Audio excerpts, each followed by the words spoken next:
It's Roc and Manuch with Jimmy B. Now on ESPN 620, 98.7 FM HD-2, and streaming live at ArizonaSports.com. The guys are powered by the law offices of Lerner and Rowe. In a wreck and need a check? Make one call, that's all. 602-977-1900. And now on your ESPN station in Phoenix, ESPN 620, Roc and Manuch with Jimmy B.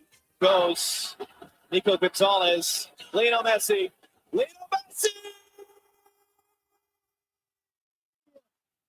First career World Cup hat-trick, ties the all-time goal-scoring record. Thank you to Fox for that highlight. Unbelievable show. And we are just getting underway. World Cup stars do not disappoint. The Angels dominated the D-backs last night. However, the D-backs countered today by signing an 18-year-old South Korean pitcher and shortstop. The NBA Finals, NHL Stanley Cup Finals set big numbers on television throughout their entire run. Welcome in, everybody. Roc and Manuch with Jimmy B. ESPN 620, 98.7 FM, HD2, also on the Arizona Sports app. Manuch, I'm going to cry and cry. Just give me a minute here on the show. Okay, what's the issue? The 51. A-Dot, you guys suck. What the hell is going on? Manuch, you know I drive a car that is low to the ground. Yes, very low. Okay. Those bumps in the road on the 51, I thought my car was going to disintegrate. So now I slow down so my car does not disintegrate, and everybody's laying on their horn at me because I'm not doing 75. Well, you got that booster chair to kind of get you out there. Not me. That's not me. It's the car that's low to the ground. What the hell? Come on. Are you going to... Let's fix that highway. You need to go down the hallway and talk to those news guys about all that. Oh, man. Sports show guys right now are like, whatever, Jimmy B, you're soft. Oh, not if you're on the 51. Bumping up and down here and there. By the way, yeah, I like how they put bump like right before you get there. Exactly. See, you're with me on this. It's just so funny, man. Yeah. Well, how about like a half mile? Yeah. Before the bump, and then on top of that, there's the bump. But, I've got my fine right Toyota Corolla. Yes. I don't have any issues with that, Jimmy B. But your car's higher than mine. Sounds like a personal problem to me. Can't you see the bump sign right before the bump? Oh, man. I mean, you go barely 55 as it is. Oh, stop. So just bust it down to 45. You're good to go. Welcome in, everybody. We're having a good time already. Laz is behind the glass as always, and we roll until 4 o'clock. I'm sorry. I just had to unload on that coming to work today. In the meantime, is the big story today, is it Devin Booker changing his number from 1 to 15? Is that the big story? No. Oh, okay. No whatsoever. Okay. Is it a 18-year-old South Korean who pitches and plays shortstop signing with the D-backs? Is that the big story? That being Yoon Sung. There you go. 18-year-old young man, shortstop / pitcher. That could be pretty exciting. It's just interesting how a lot of major league teams, as we look at the Japanese, the South Korean, yes, the Dominicans, all those folks that are out there. Whatever happened to the Italian baseball guys? Get our boys over here once in a while. They're all doing their thing in soccer. You know what? And I think right now the big story is the Diamondbacks get shut out again. Yeah. Merrill Kelly struggles again. And it wasn't so much runners in scoring position woes for the Diamondbacks last night. It was just a matter of they couldn't get anybody on. Mm-hmm. I mean, they left, 5 runners on base. Which isn't that a big deal. That's not a big deal. And they were 0 for 3 runners in scoring position, which, again, tells you not a lot of runners on. And one of the things I've noticed, when you look at the RISP, the runners in scoring position, the Diamondbacks are one of the worst in the league now. Okay, they were at the top. The one guy that seems to be really struggling with runners in scoring position is clutch, is Nolan Arenado. That's your guy from the Cardinals. Absolutely. And then even Corbin Carroll has struggled. Guys at the top of the order, guys in the top 4 that have struggled with runners in scoring position. But Arenado seems to be that guy, great glove. He's got some pop in the bat, but the consistency of a guy when he was with Colorado, and when he was with the Cardinals, would drive in runs, clutch time. Clutch time. So, again, the woes of Merrill Kelly. He goes 5 1/3, 11 hits, 6 runs. You know, he only had 1 walk, but again, up to close to 90 pitches in 5 1/3. So it's going to be very interesting to see when you got a Zach Gallen and a Merrill Kelly. You think right when they turn the corner, it goes right back to, instead of 4th gear, they go back to 3rd or 2nd gear. And we're going to catch up with Mike Moore. He's one of the top pitchers in Major League Baseball for several years. He pitched with Seattle. He pitched with the A's, and he also pitched with the Detroit Tigers. Right. He won. Was part of that World Series team in 1989. With the A's when they beat the Giants. And here's a guy that was up for the Cy Young a couple times. Want to ask him about at what point in your career you got that fastball, you're blowing guys away. Do you have to become a pitcher? And at what point in your career, when you're trying to pitch, you're starting to get lit up? Do you go, well, maybe it's time for the bullpen, or maybe it's time, Father Time's catching up. Oh, it always does. And it always does, and it always will. So we'll catch up with Mike Morgan here at the bottom of the hour. Former A's, Seattle Mariner, and Detroit Tigers. So the Angels blanked the D-backs last night. Today is getaway day, and they are underway downtown at the Yard. It is the top of the 2nd inning, and the Angels already with a run on the board. They got it in the 1st inning. Eduardo Rodriguez is on the mound for the D-backs. Yeah, it looks like Neto, the shortstop, who's hitting about 235. Zach Neto. He had a dinger last night. Starts off the game with a dinger. Yep. Now he got 14 home runs on the year. Guy's only hitting 223, but effective hitting. But, yeah, you got 2 lefties going at it for the you got Erod on the bump.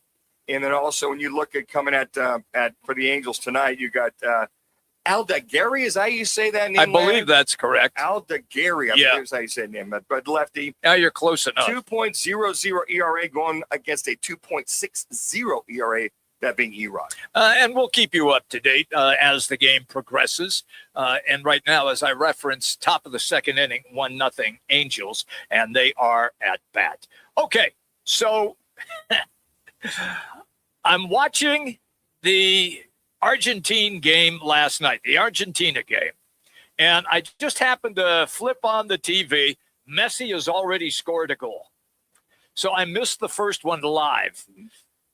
As I continue to watch, Manuch, he is magical around the box. And they know that he is going to be there. And every time it seems the ball gets near him, he creates and finds a way to score. The 2nd goal was a thing of beauty, and the 3rd goal was even better. He reminds me of a outstanding, if he was in basketball, he'd be a great point guard that you basically could not stop going to the rack or scoring. A distributor. He's just amazing. What is he, 37, 38? 38, yeah. And he moves like he's 28. Yeah. I mean, he looks great. He moves. He's so quick with his feet. Not a big guy. Was he 5'4", 5'5"? No, he's around 5'10". He towers over you. But I'm just saying, he's just everybody does. He's just quick, and he's so good with the ball, with his feet. Passing the ball to himself. But you're right; those last 2 goals, you just kind of go, wow. I mean, you could put 25 guys in front of him; he'll figure out a way to score. Oh yeah. But if there's one thing, he's so good with the ball, and the other thing is he's so good seeing the pitch. I mean, as far as passing, then they get it back to him, or him dribbling left, dribbling right. He's amazing in reference to the things he can do with the ball when it's on his foot. It's almost as if his feet are carrying the ball to where he wants to go. That's how quick and how good he is. I agree with you 100%. Mbappe scored yesterday for France as well. As they say, Ronaldo is on the pitch tonight, so that's going to be fun too. USA does not play until Friday. They will be in Seattle. They play against Australia. That should be a very interesting game. The NBA Finals and the NHL Stanley Cup Finals, Manuch, set records for viewerships. In fact, the last NBA game, at peaking where the game was really close at the end, over 33 million people had tuned in to watch that game. Yeah, and I think it's because of the star power. Yes. Think about that. Number one, folks that were casual Knicks fans for years, trying to see the Knicks win a title for the first time in 53 years. Everyone wanted to see this Wemby kid from San Antonio. Right. Everybody else, really non-factor. De'Aaron Fox, okay. And I think that when you have draws like a Wemby, and you look at just the Knicks, besides the stars they have, Jalen Brunson and the Catman, I think a lot of folks, with it being over-the-air TV as well, basically on ABC, that helped. But I think the allure of the Knicks, the whole Knicks thing, and then the dynasties of past of the San Antonio Spurs, and then Wemby, and then you look at the international audience watching Wemby, the folks over in France, over in Europe, around the world, to see this international player star against the New York Knicks. So it doesn't surprise me, the kind of numbers that we're seeing. And we'll catch up with Rick Horrow here, the sports professor, on Friday, get his thoughts on what were some of the other things that were kind of surrounding this basketball game that we don't see, that brought a lot of money into New York City and a lot of money into San Antonio. The NHL also had record numbers. Over 6 million viewers had tuned in the final game by Carolina and Las Vegas, and they set numbers as well. And that was just a highly entertaining series. I think what happened is everybody's seen all the scoring going on. Yeah. And I think you talk about highly entertaining. I think that was one of the things that a lot of folks pretty much were going, hey, this is entertaining. These guys are they're scoring. It's not mundane and boring, which a lot of people say about soccer. So I think that they're going, man, these guys are scoring. It's exciting. Yeah. These guys are all over the place, and it's Vegas. It's Carolina, another team that hadn't won a Stanley Cup since 2006. Right. Getting back into it. All right. That brings us then to our State 48 Roofing. It's your call question of the day. Just get in touch with State 48 Roofing. Remember, you get a free roof inspection. Keep your roof sexy. With State 48 Roofing, you can just call them at 480-268-4509 or just visit them on the web at state48roofing.com. Again, that's state48roofing.com. All right, here's the question. What will be the biggest key for the USA soccer team to be able to compete for World Cup titles? Not just play, but compete for World Cup titles. We have 4 opportunities for you. 1, best athletes needed. 2, national training year-round. 3, designated soccer schools. Or 4, more money committed. Are you leaning a certain way there, Manuch? Oh man, there's so many avenues. I'm letting them marinate a little bit. All right. I think I didn't put bribe the top athletes in this state. There's you should have put that in there. Yeah, I know. We're going to catch up with Rob Yowell. He's the president of the Gemini Group. His son is playing soccer over in Europe. Went to school over there in Europe. He's got a huge academy development going on here in the States. And he's also doing a lot of things over in the UK. We'll catch up with him at 3:00 for all you aspiring soccer moms and dads that want to get your kids more involved.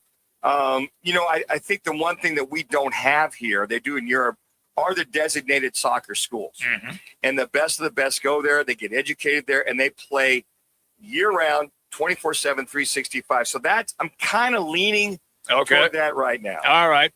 Quick timeout. When we come back, it's our replay rewind. We're just getting underway. It's Roc and Manuch with Jimmy B. ESPN 620. Need to feed a crowd? Let Venencia's bring the flavor to your next event. We know you have a lot of options when feeding a large group. Ordering directly from Venencia's means you get the best service and the absolute best pricing. There's no per-person fee. Just tell us how many people you need to feed, and we'll come up with a perfect plan to ensure everyone's well-fed and happy. Grad party, office celebration, family reunion. Invite Venencia's to the table. Text catering to 411-24/7. That's catering to 411-247 or Venencias.com. Arizona's headquarters for Toyotas is Wright Toyota. Hey, Rock, for my friends at Wright Toyota in Scottsdale. You will always find the right deal at Wright Toyota. Wright Toyota has been driving Arizona's home for years with their amazing service, pricing, and great selection. I encourage you to discover the difference at Wright Toyota. Make the right choice, Wright Toyota, just off the 101 on Frank Lloyd Wright Boulevard, and always online at WrightToyota.com. The right price, the right selection. Check out WrightToyota.com. When hot is not an option, Stay Cool delivers. From patios to warehouses, shops to summer events, Stay Cool's Slim Cool Elite and Cool Cube mobile air coolers deliver more air for less money. They're rust-free and backed by more than 40 years of experience keeping you cool. Available now online at Home Depot, Lowe's, and Tractor Supply. Shipped to the store or right to your door. Visit staycool-products.com. Slim Cool Elite and Cool Cube. Get yours today with free shipping and beat the heat. Now open in North Scottsdale. It's the Orangedale Lounge. ODs, right off Thompson Peak and Bell, next to Bash's. Your new favorite dive bar has arrived. Cold drafts, chill vibes, always affordable prices, and the OD Mug Club, a one-of-a-kind membership you won't find anywhere else. No frills, just great people, ice-cold drinks, and a bar that feels like it's always been there. Follow at OD Scottsdale and get the scoop at orangedalelounge.com. Orangedale Lounge. Dive in and drink up. Arizona children enter the foster system every day. If you're a parent, a coach, a teacher, or just someone who cares about young people, then you may be in a position to help. Becoming a foster parent not only creates a positive ripple effect in a child's life, it can improve our entire community. That's the foster effect. To learn more, go to azdcs.gov/foster effect. This message is brought to you by the Arizona Department of Child Safety. Hi, I'm Kim Holderness. And I'm Penn Holderness. You don't have to have an amazing race to the doctor, but you should make time for routine cancer screenings. I schedule my mammogram and other cancer screenings around my birthday and then treat myself to lunch. I do too, because, of course, everyone likes lunch. The C word can be scary, but routine screenings can detect cancer before symptoms appear. And early detection equals better outcomes. Go to preventcancer.org to find out which cancer screenings you need.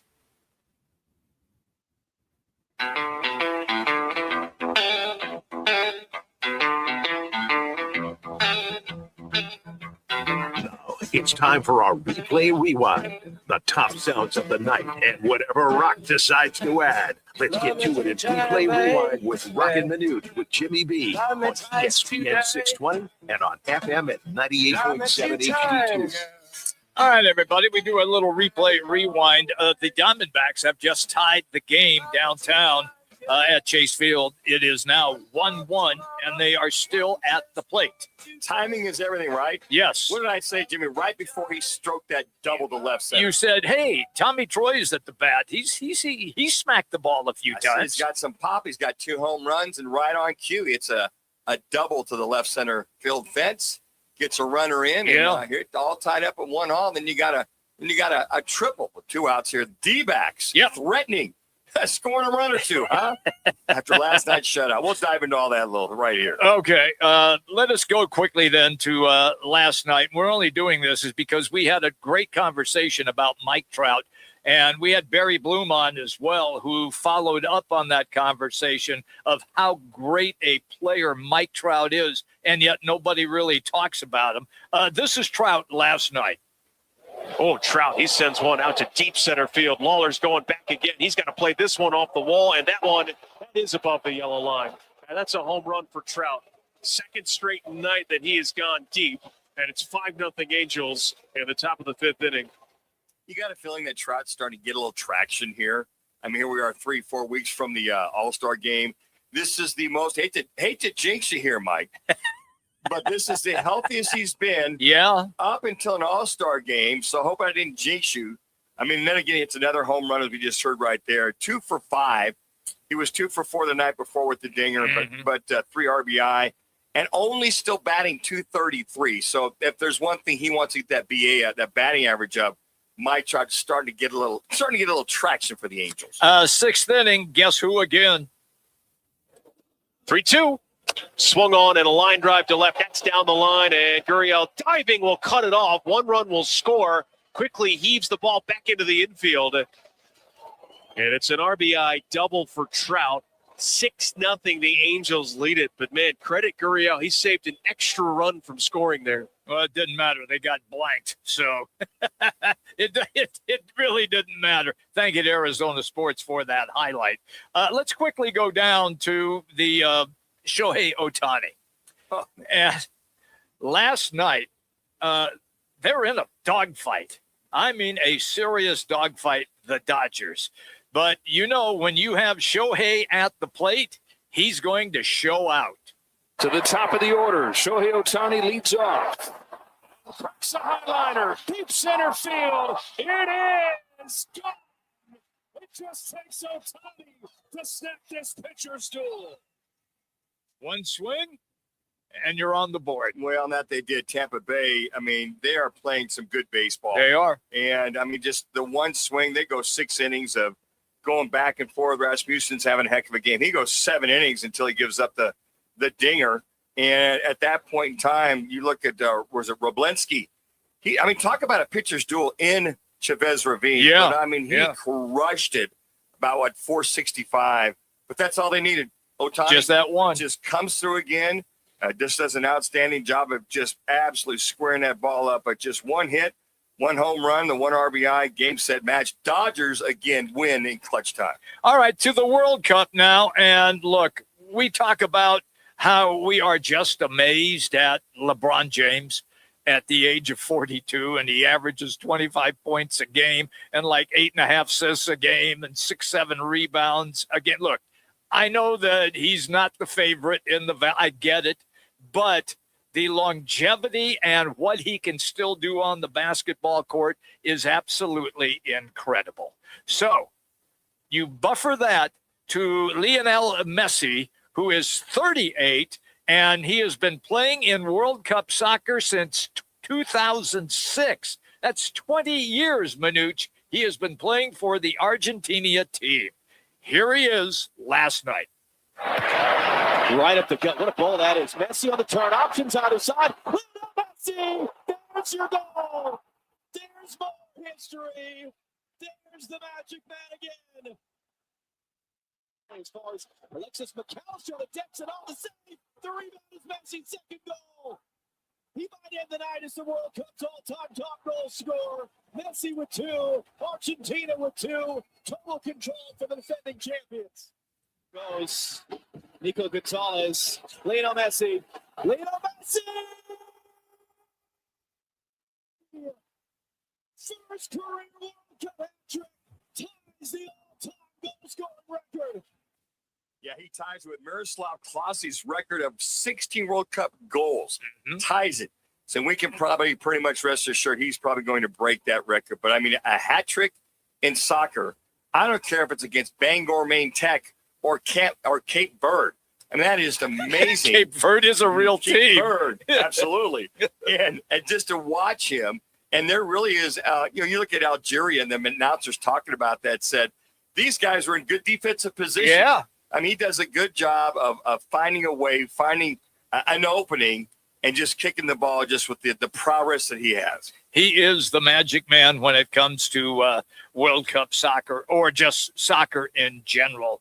He is so much fun to watch. Okay, Mbappe for France is also a big name, as well as Ronaldo, who, by the way, will play today. So let's go to the game with France and Mbappe. And they picked another good angle again. Oh! Brilliant from Mbappe! Brilliant!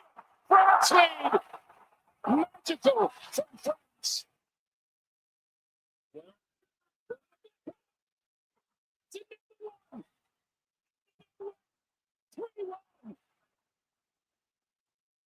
I'm telling you, Manuch, look, I only watch the stars. I'm not like into a team other than, obviously USA.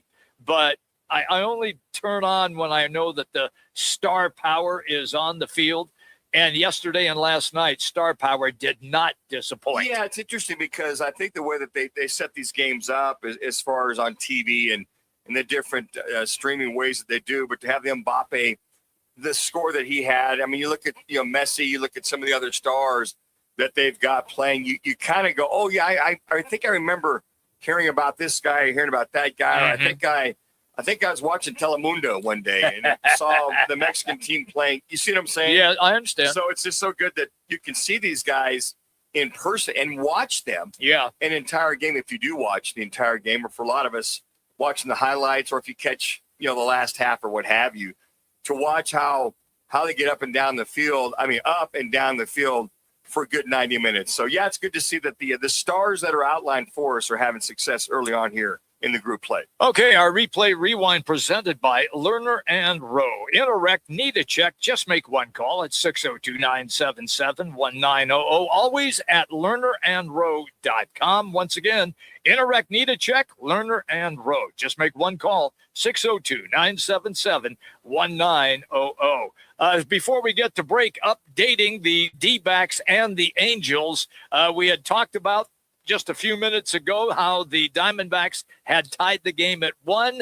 Well, they got bases loaded, and Corbin Carroll delivers a grand slam. It is now 5-1 in favor of the D-backs. They are still playing in the bottom of the second inning. Hopefully that gets them off the schneid as far as scoring runs. Hopefully they win the series. They can hold on to the leads early on. They can hold the league and give those kind of runs there to Erod are pretty good odds as far as them winning this game, hopefully. Well, that's a great segue for us because our next guest is a former Major League Baseball All-Star and a World Series winning pitcher. It is Mike Moore, and he is going to come up next. But right now, let's get you to an ESPN 620 Sports Center update.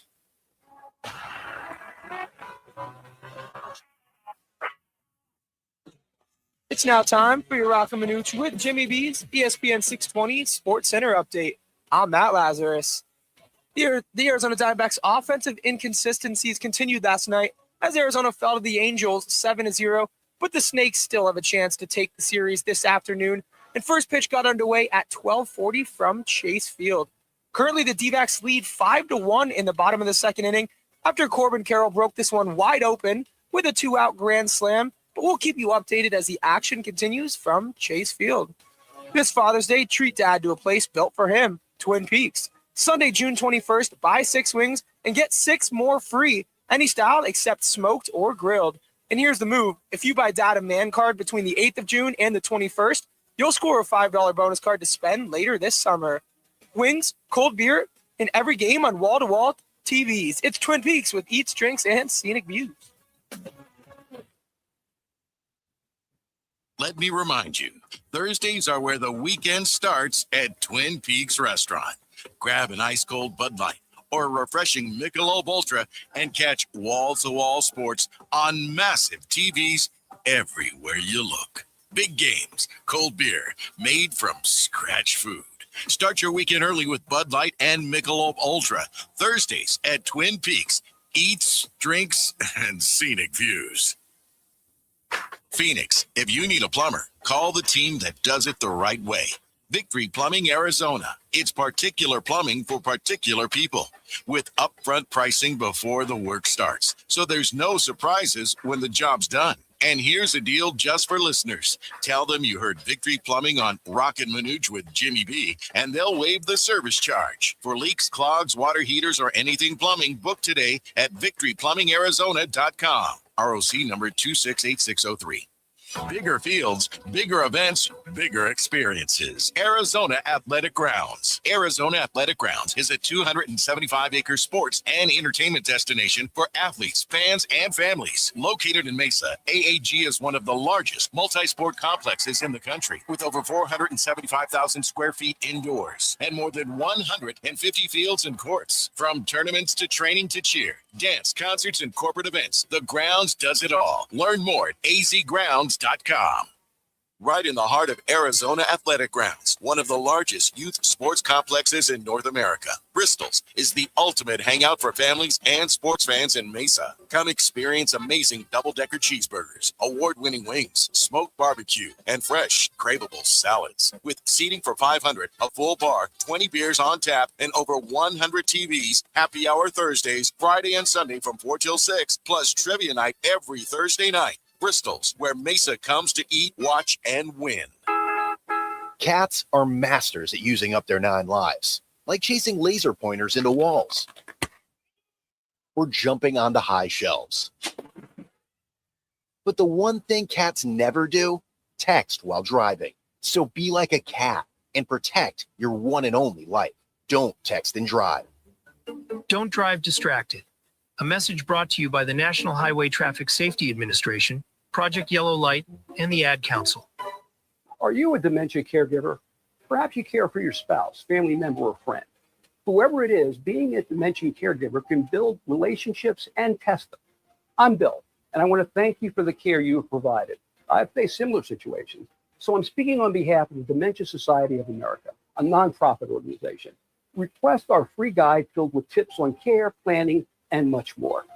Go to 1-800-DEMENTIA.org or call 1-800-DEMENTIA. Thank you.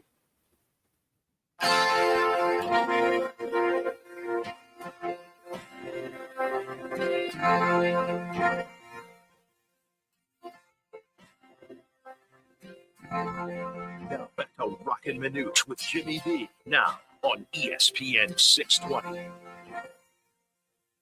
To the top of the order, Shohei Ohtani leads off.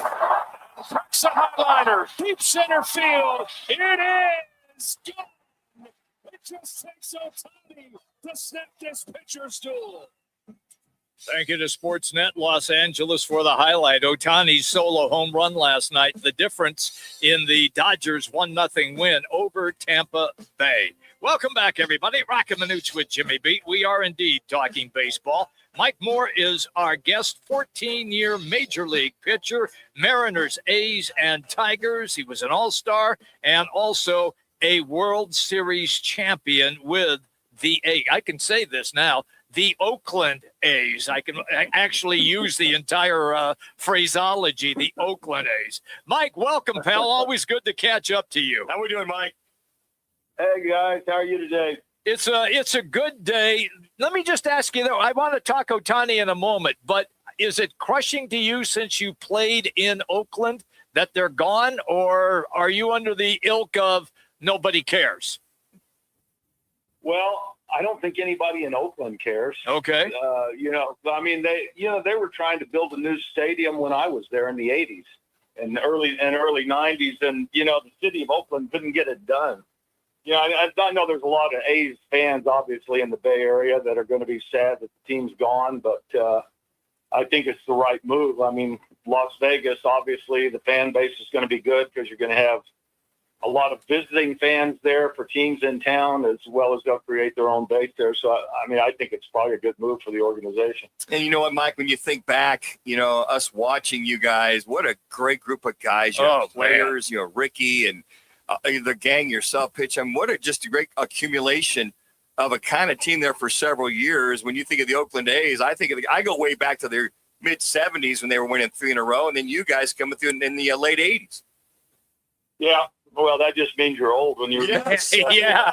That's in high school, Mike. But yeah, there were some great players that went through that organization, and and I was blessed to be there at a time. I was when they signed me, they were looking for another piece of the puzzle that could log some innings, and it worked. So they were looking for one more starting pitcher because obviously it was a whole team of all-stars, and I could just kind of do my job and fit in with everybody. And you did, and that's why they ended up winning the World Series. Take me to Shohei Ohtani, and he is must-watch television every time he comes to the plate. It kind of reminds me a little bit when McGuire and Sosa were having the home run duel, and those two guys pretty much brought back Major League Baseball after the strike.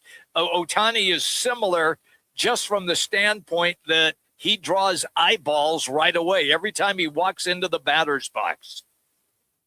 Well, I agree totally. I mean, he's a once, obviously, in a generational type player. But, I can remember, I played with Mike Gallego, who is, he's one of the minor league directors for the Angels now. And I remember him telling me when they signed Ohtani, they said, people don't understand how big and how strong this guy is, and he's just going to get stronger, and he's going to learn the game better. And was he spot on with that assumption?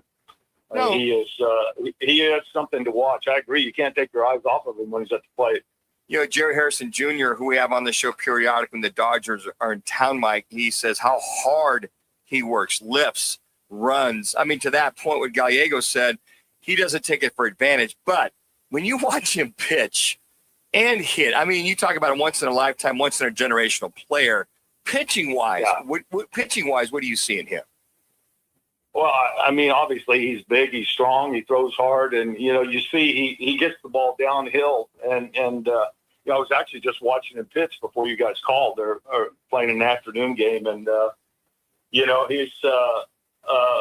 he's obviously talented in either way. I mean, when you throw the ball in the upper 90s and you have a good slider like he does, I mean, it's you're going to be successful. Mike, when you watch him pitch, like you said you were tuning him in, I can remember everybody saying, well, he's a pitcher. We got to make sure we give him rest, and he's just going to have to go back out and just pitch. Not this guy. This guy hits a regular rotation as well. Yeah, I agree. And, obviously he prepares for it. And, he's, like we said, he's a once-in-a-generational player. I mean, so what do baseball players do? They play baseball. So, I'm glad they're letting him play because obviously he's good at both. Mike, you look at the metrics and all this stuff that's in Major League Baseball right now. It seems as though 6 or 7 innings is about all that most ball clubs will go with their starter, no matter how good or how hot they are. Has that evolved too much? I mean, because if guys are still bringing it in the 7th and 8th inning and they got a no-no going, you're going to pull them and put 2 more guys into it and have a combined no-hitter? I just want to get your thoughts on that. Well, this is where I'll start sounding like an old guy. That's okay. It's fine. That's why we want you on the show. Well, overall, my assumption is, the game right now is a terrible game, I think. The way the game is played, I think, is terrible. I just watched the starting pitcher for Tampa Bay throw 83 pitches in 3 2/3 innings. Correct. And only gave up 2 runs. And, if he gets another 4 outs, they're going to consider that a great start. Sure. And, it's just, it's all about the home run. And, it's just like the NBA is all about the 3-point shot now, but it's all about the home run or the strikeout. And it's just, it's a game that I don't recognize. They don't move runners over. The bunt is gone from the game for the most part. It's just it's a different game, but that's where it is right now, good or bad. But, you find out once you get to the end of the year, though, the teams that win are going to have 2 or 3 starting pitchers that can get into the 6th or 7th inning. And that's usually the team that's going to win the World Series every year or at least be in the World Series every year. So it goes back old school when it comes right down to it, but it's just not the way the game's played. Pitchers don't hit spots anymore. They just throw as hard as they can. It seems like hitters can't. I see more hitters swing through hanging sliders down the middle of the plate for strike 3. In my era, a guy that I played against and played with was Rob Deere. Mm-hmm. Rob Deere would hit 220, hit 35 home runs, and drive in 100 and strike out 200 times. And he was a failure. In those days, he was considered a failure. Now he would be making $25 million a year. Agree. Yes, agree. It's just a different game. So you look at Jacob Mizorowski of the Brewers, and you see him bringing it at 102, 103, 104. The other day, he throws over 40 pitches, over 100 miles an hour. It does a great job. But I watch him pitch, and I'm going, he's a Tommy John waiting to happen. He's long. He's 6'5", 6'6", weighs about $180 of that. Are some guys just they can handle that? Are you just like waiting for something to snap in that elbow? Well, I keep saying the same thing about Paul Skeens too. Sure. I just, they're something, but then you look at a guy like Max Scherzer. How many teams gave up on Max Scherzer because his mechanics were so bad, and yet he's proven the test of time and he's held up. Some people, God just made them that they could throw a baseball and get away with some stuff like that. But it's just like I said, it's just different. Mechanics are different, and I don't know. I've thought about it, and I've talked to some other old guys about it too. It's almost like, you remember the movie Seabiscuit. Yes. They trained him to lose, and it's like now they're training these starting pitchers to throw 100 pitches in 5 innings, and that's considered successful. And, just the whole thought process is different. And so I don't know. We were looking in my era, if we had 75, 80 pitches, we were usually through the 7th inning, and we were looking at maybe 120 to go 9. And it's just that thought process is just out of the game right now. Does that really bother a lot of folks, or is the so-called modern day baseball fan also tuned in to analytics? Boy, that's that's one of those where it just kind of is what it is. I mean, they've kind of trained the fans for this now, and I mean, like I said, it's a game I don't recognize, and I think you talk to anybody that's around my age or my era, and they tell you the same thing. It's just, I mean, as far as baseball goes, I think it's just a bad product. Now, is it entertaining? The fans seem to like it, the strikeouts and the home runs, but the way the game is played is just, I just don't think it's a very good product right now. Mike, you watched the Diamondbacks, and we were talking about Zach Gallen. He's really struggling the last, I'd say, year and a half. He had a little spell there for about 3 months. He did okay. And then there's Merrill Kelly. Sometimes maybe Father Time just catches up to you. But here's a guy like Zach Gallen throwing so well for several years, and then he really struggled last year. Did okay at the end of the year, but he's struggling again. Is it just that happens? Is it a mechanical thing? I just have always wondered. I mean, for quarterbacks, we're either on. If we're pretty much on, we're going to be consistent that way. So is it forward scouting? Is it a combination of, I don't know. I just watch to see how can guys fall so quickly when they're playing so well for such a long period of time? Well, I say is the answer because, it could be a number of any of those things. I've always, obviously I live in Oklahoma and I don't watch the Diamondbacks that often. Quite honestly, I don't watch baseball that often. That should be truthful. But, I always liked the way he pitched. He filled up the strike zone. He wasn't afraid to challenge hitters, and I always thought he was good, But then sometimes you just go through bad stretches. And, but maybe that bad stretch eventually gets you out of the game if you're getting to that point. But, it sounds funny to say, but, you go through a 162-game schedule, and sometimes you just pitch on the wrong day all year. It's just, I mean, and I'll just give you for example, the year we won the World Series, I remember walking off the field after losing 2-1, giving up 2 unearned runs to Milwaukee. And I was 5-7 with a 1.9 ERA. Wow. And Dave Stewart started the year that year 12-0 with about a 6 ERA. Mm-hmm. So, I mean, just sometimes you just pitch on the wrong day. I mean, it just, and even if I look back, and I've never been a big stat guy, but somebody told me this, I was leading the league in ERA that year until my last 2 starts of the season. And we only averaged 3.1 runs a game in my starts, and I ended up winning 19 games that year. Wow. So, when you're in the midst of it, you don't look at it, but then you look back, and I mean, sometimes you just pitch on the wrong day and you don't get any runs. I mean, that's just the way it is sometimes.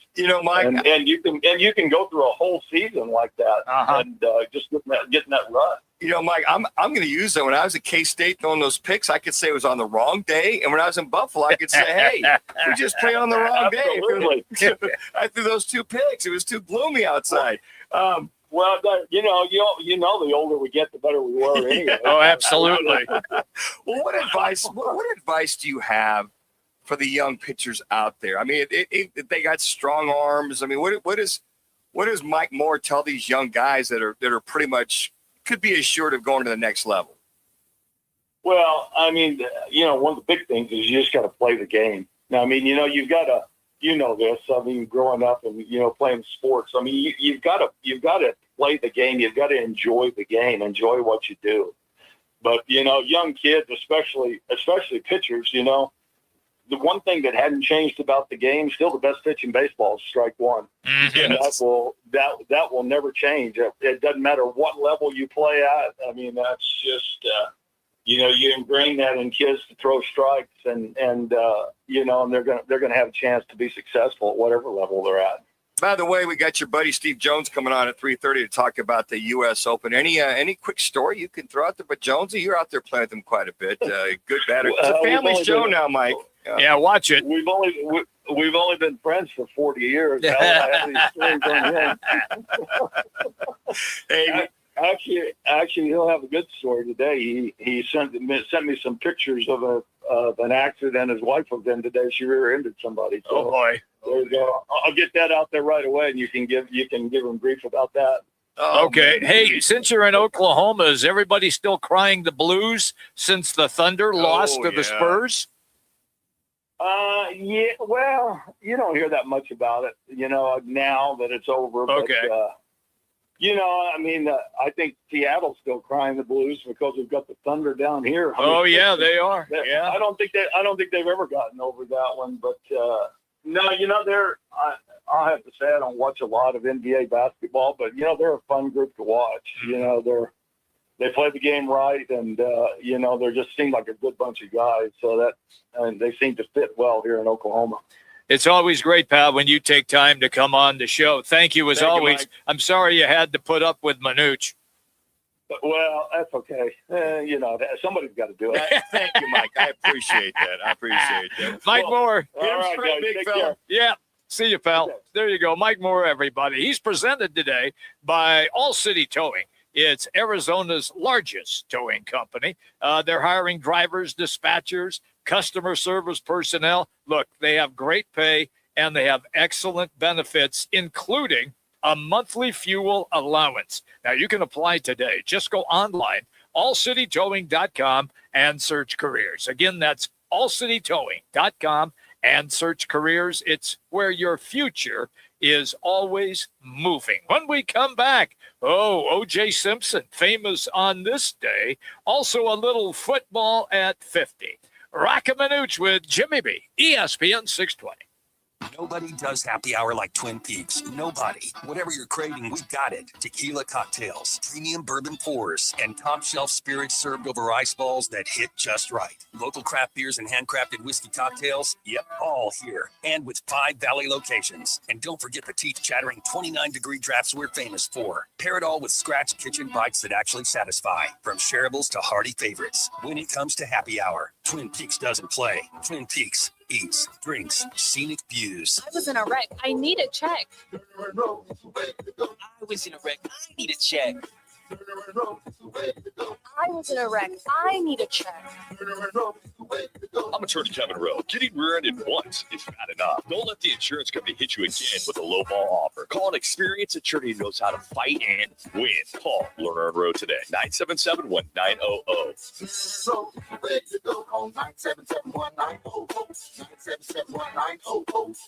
Rock for WrightToyota.com. At Wright Toyota, they'd like you to get to know them. Their goal is to make buying your next vehicle the kind of experience that earns your recommendation to family and friends. They invite you to use all their innovative web tools on WrightToyota.com. So if you're looking for a new or pre-owned Toyota, head to their interactive website at WrightToyota.com. The right price, the right selection, all at WrightToyota.com.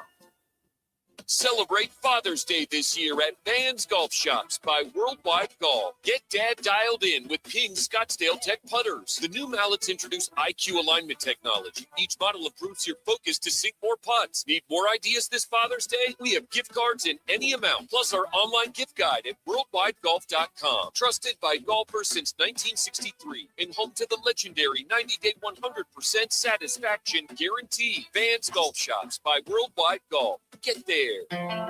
Home. It's more than a place. It's love, laughter, joy. It's where we belong. Home is wherever you are, buddy. When you adopt a shelter pet, you're not only giving them a home, you're finding yours too. You're finding love, laughter, and an unbelievable new best friend. Crypto? Adopt your very own crypto. Visit bestfriends.org/Supergirl. And together, we will save them all. Living and having fun in the hot summer sun can turn deadly when mixed with stimulants. Stimulant drugs raise body temperature, impair the brain's ability to regulate heat, and makes it harder for the heart to cope with extreme heat. Studies show 1 in 5 heat-related deaths have involved meth, a stimulant that overheats the body, putting users at higher risk. Be aware and stay safe. Meth and heat is a deadly mix. Visit thenewmeth.com. Sponsored by the Substance Awareness Coalition Leaders of Arizona. Roc and Manuch with Jimmy B want to take you back. A quick reflection on some of the more memorable moments in sports and pop culture. Now, time for your Right Toyota on this day report. Right Toyota, right on the corner, right on the price. Right Toyota in Scottsdale. All right, everybody, welcome back in. We roll all the way till 4 o'clock. It is time right now for a little On This Day. What do you got, kid? Got to go back to 1916 when Jimmy B was just breaking in and broadcasting. I think I called this game. The White Sox pound Babe Ruth with 12 hits in 8 innings, including 3 by shoeless Joe Jackson. Wow. To beat the visiting Boston Red Sox 5. As if that's right, the Boston Red Sox, who the Babe was throwing for. The loss drops Boston into 6th place. 1970 Candlestick Park, Giants legend Willie Mays hit 615, and Ernie Banks of the Cubs, 504. Both hit home runs, making it the first time 2 big leaguers with 500 home runs do it in the same game. At the time, as I mentioned, Willie had 615 home runs, and you had Ernie had 504. 1973, Johnny Miller, folks, he was a hell of a golfer. He was. Shoots a 63 in the final round to win the U.S. Open by 1 stroke over John Schlee at Oakmont, Pennsylvania. Miller's 8 under 63 is the first ever recorded in a major championship. So that's a little bit on this day. But you got a little bonus on this day. I do have a bonus for you because on this day was the infamous white Bronco chase with O.J. Simpson in the car, and it interrupted the NBA Finals. I was in Houston. I wasn't calling the game, but I was there covering the game, and everybody was just, no cell phones or anything. So everybody is just kind of going crazy because they knew something big was happening. And I happened to walk down by the broadcast area where they had TV monitors, and half the screen was on the game and half the screen was on the white Bronco. So a lot of folks can remember exactly where they were at. This is vivid. We're getting ready to take our kids over to the ice rink over there at Christown Mall. Okay. So we're getting ready to load up. All of a sudden this hits. And to your point, interrupts the game. It's the Knicks in Houston, right? Yep. So interrupts the game. We're sitting there watching. Oh, my gosh. Because it's like they finally caught him. Because we all figured had to be OJ, right?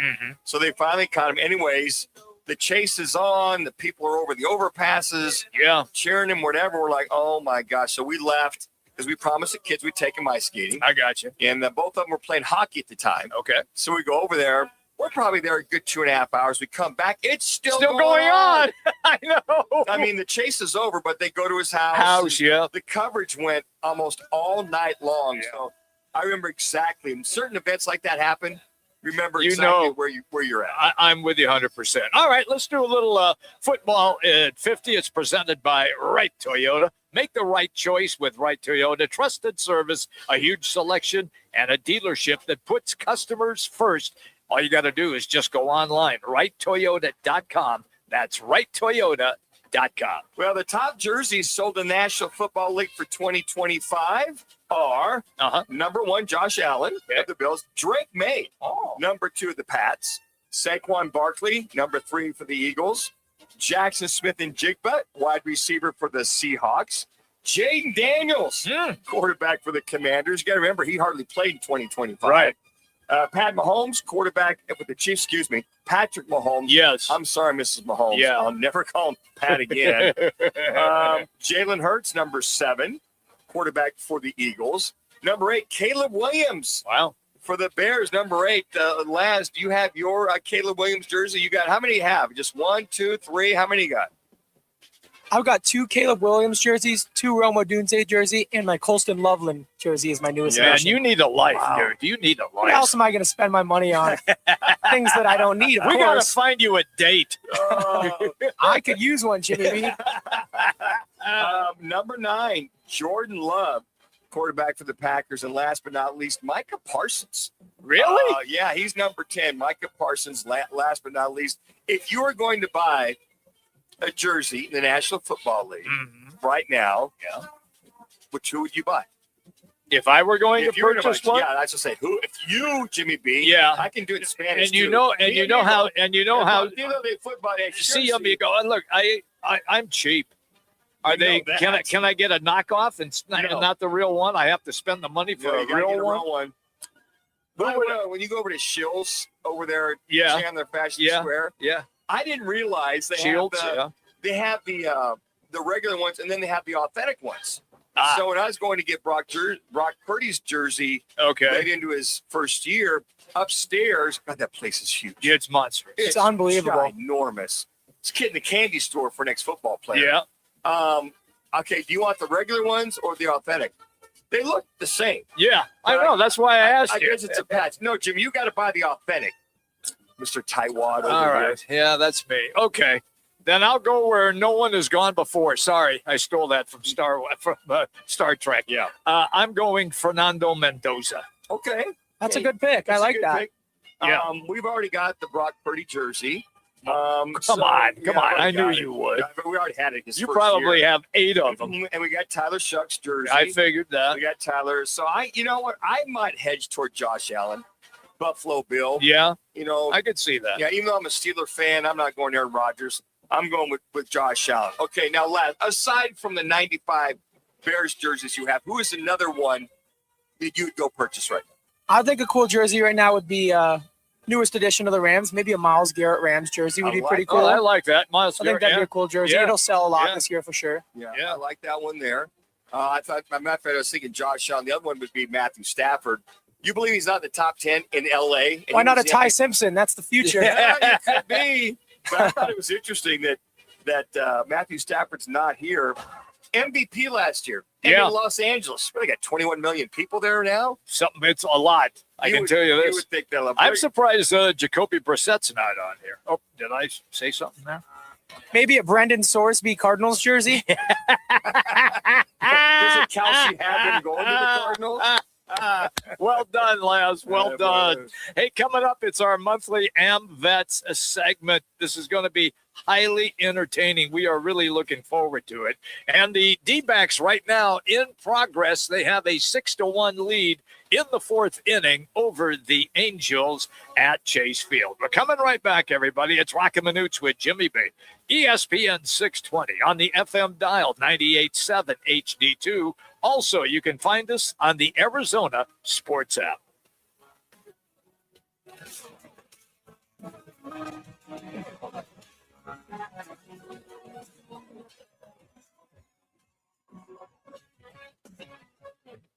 Buy gold and put some silver in your pocket.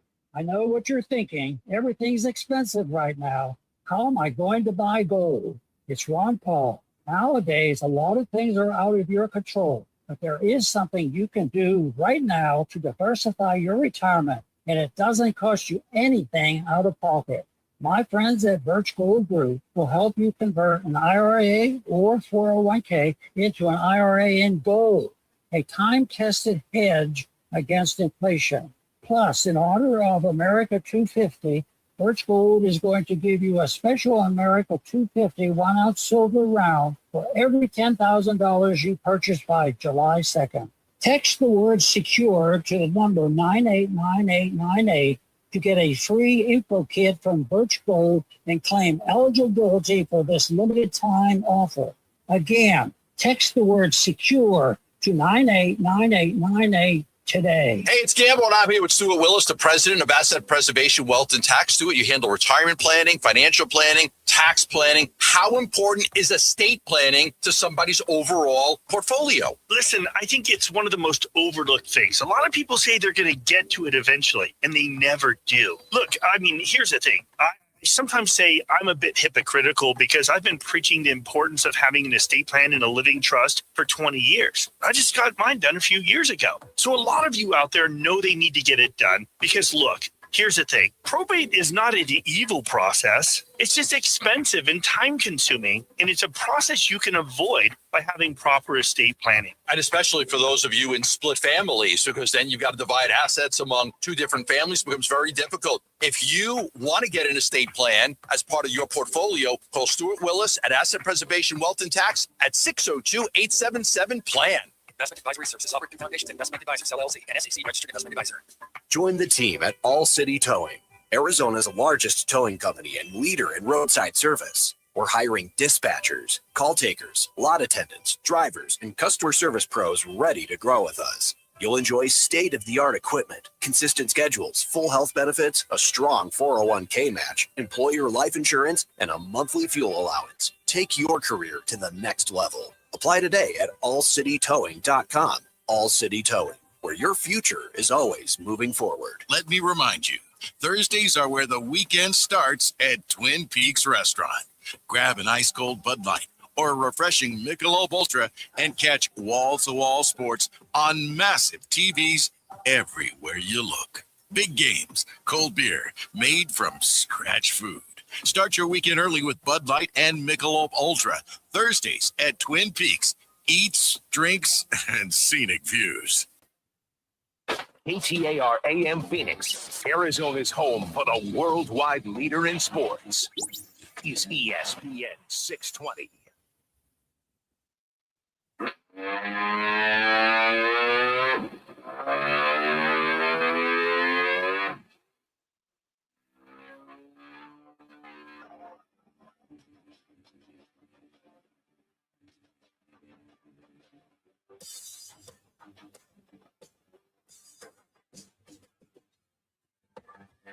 It's time for this week's American Veterans Magazine report, celebrating and supporting America's veterans. Our veterans are nothing short of heroes, and we're grateful for their devotion to the United States. Now, today's hero on Roc and Manuch with Jimmy B on ESPN 620.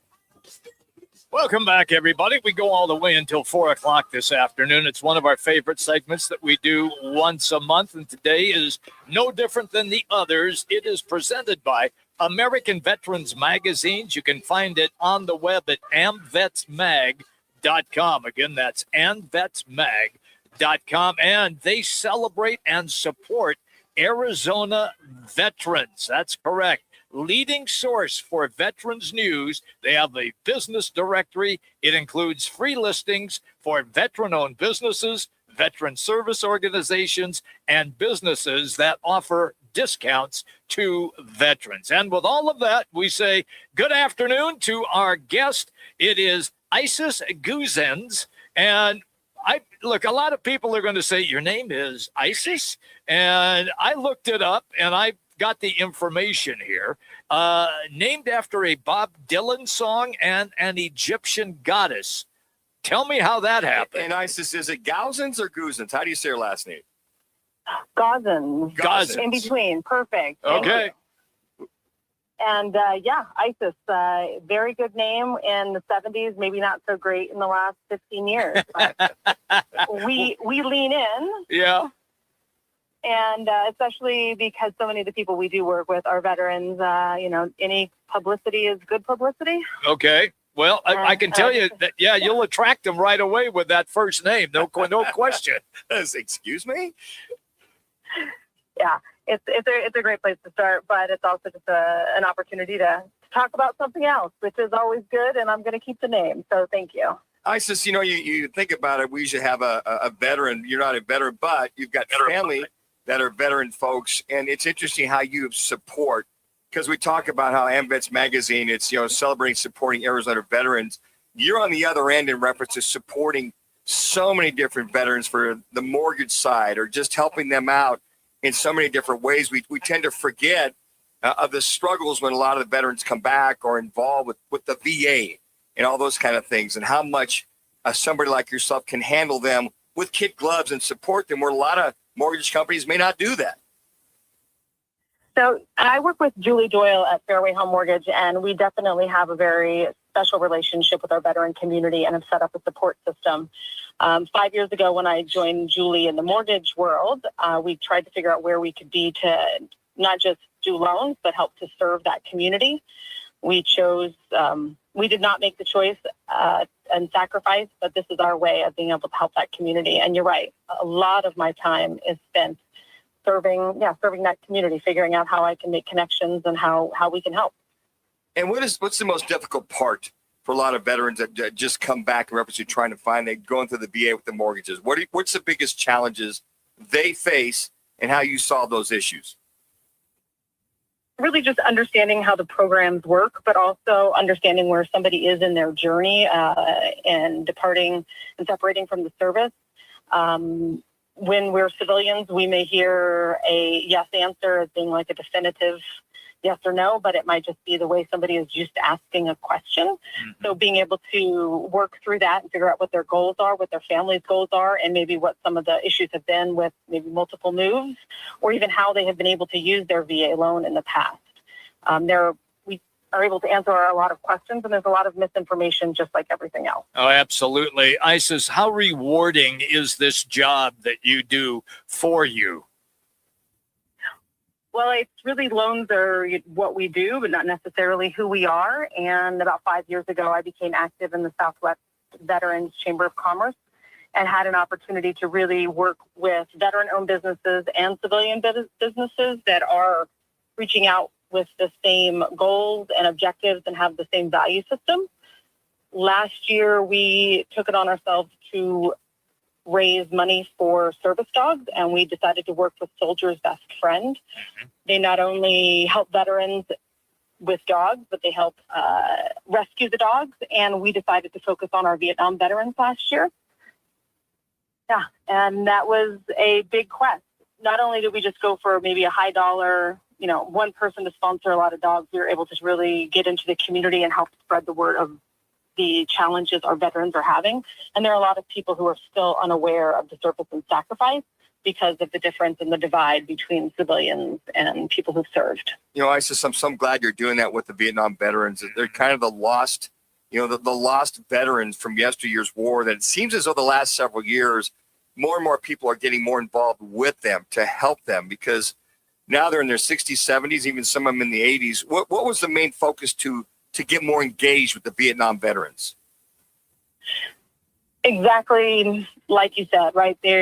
We're seeing them more because many of them are transitioning from maybe careers into different parts of their life, and the trauma comes back with that. Maybe they have just never dealt with it.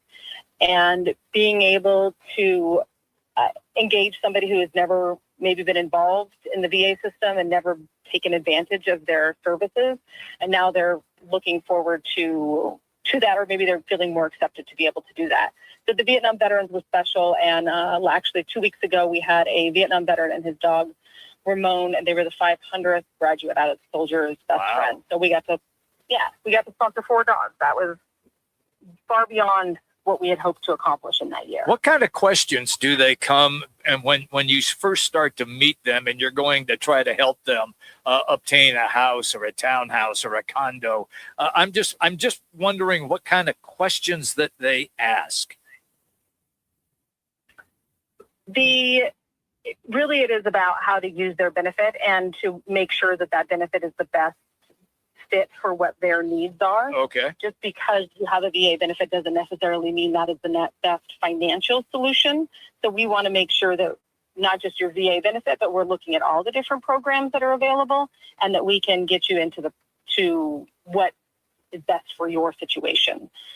That's what I think we probably do very differently. It's not, okay, you're a VA, you have VA benefits, let's just use it, but let's really dig in to see what the best use of your resources are. And sometimes, most of the time, that's a VA loan, but it may not always be. And then people have used their VA benefit in the past, and they don't know how that is interfering with going forward. Isis, also, I see here you provide new electrical panels and wiring found for young families experiencing extreme health crisis. Explain that. Well, after our year-long fundraising, I had decided that I was going to put my head down and just stay in my lane. And sometimes something just comes along and you recognize it's speaking to your heart. Yep. This was one family in particular in the southern part of Arizona. And this veteran was working on the border and experienced a very extreme health crisis with 3 small children and a wife, and their home wasn't safe for him to be able to go home to when his healing had started. And I was able to pick up the phone with my resources in southern Arizona and say, hey, can you get somebody over there to make sure that they can turn on the fans, they can run their heater and their refrigerator at the same time. And so it was one specific moment that we were able to help, and just being, the ears and eyes in the community and seeing a need, and we were able to fill that. Isis, it's great having you here on the show today. Give out your information, because I'm sure if veterans are listening to this segment right now, they want to know how they can find you. Absolutely. We can be found at Julie Doyle at Fairway Home Mortgage. I work with Julie closely, and we're out in the community. You'll find us as Team Doyle. So Julie Doyle at Fairway Home Mortgage. And we would love to be able to help anybody in their mortgage planning, whether it's your VA loan all the way to the reverse mortgage. I see you're West Virginia Mountaineer. I'm a Kansas State Wildcat. So you're a Big 12. I go back Big 8. But the other thing that's interesting, I've always wanted to ask anybody that does this. You're an ultra trail runner. How far? What's the furthest you've ever gone in ultra trail running? So I'm actually sitting in a parking lot on the way to a big, huge trail running community event in Lake Tahoe. Wow. And my son is actually the ultra trail runner. He ran his first 100-mile just before he turned 15 in under 20 hours. How much was that? What? 100 miles. Yeah. So this is. So I mentioned I heard you talking about, your kids and what they want to do. And this is something that he became very passionate about when he was about 15. And so I spend my time helping to support that. And the ultra trail running, that's the sport that I follow. Very exciting, especially when we have a woman run 250 miles, I think, a couple weeks ago in under 56 hours, if you heard about her. No, that's interesting. That's it. Because the reason why I say it is because for a West Virginia Mountaineer, that's too much culture for those people back there in West Virginia. Oh, here's a shot. Here we go. That kind of ultra trail running. I did come from the time where they were burning couches. And I was around in that time. But I will say that the crazy or the determination that is required for trail running definitely runs deep in that area. But it also is in the veteran community. You want to talk about where I'm finding people to connect with. The long distance trail running community is absolutely full of people who are finding their joy and their release from so many things out in the mountains and being able to be in nature and supported by that community. It's a really beautiful thing. You need to hook up with and talk with the guy right down the hall, former West Virginia Mountaineer Ron Wolfley, one of the famous individuals, played football many years ago, and talk to him. But I doubt you'd get him he might have to take Uber to go 100 miles. He won't be doing any ultra trail running. But Wolf right down the hallway, he's on our sister station. So there's another famous one right there for you. Isis, go ahead, Isis. Yes, thank you. No, keep in mind that I might actually not be doing the running. I'm more along the lines providing the snacks, cooling them off, and making sure that they get to where they need to be. Hey. So that's my role. Everybody needs a team, right? Absolutely. And speaking of team, we have this for you right now, just so that you would not think that we just fell off the turnip truck in West Virginia. This is for you. Take me home to the every time.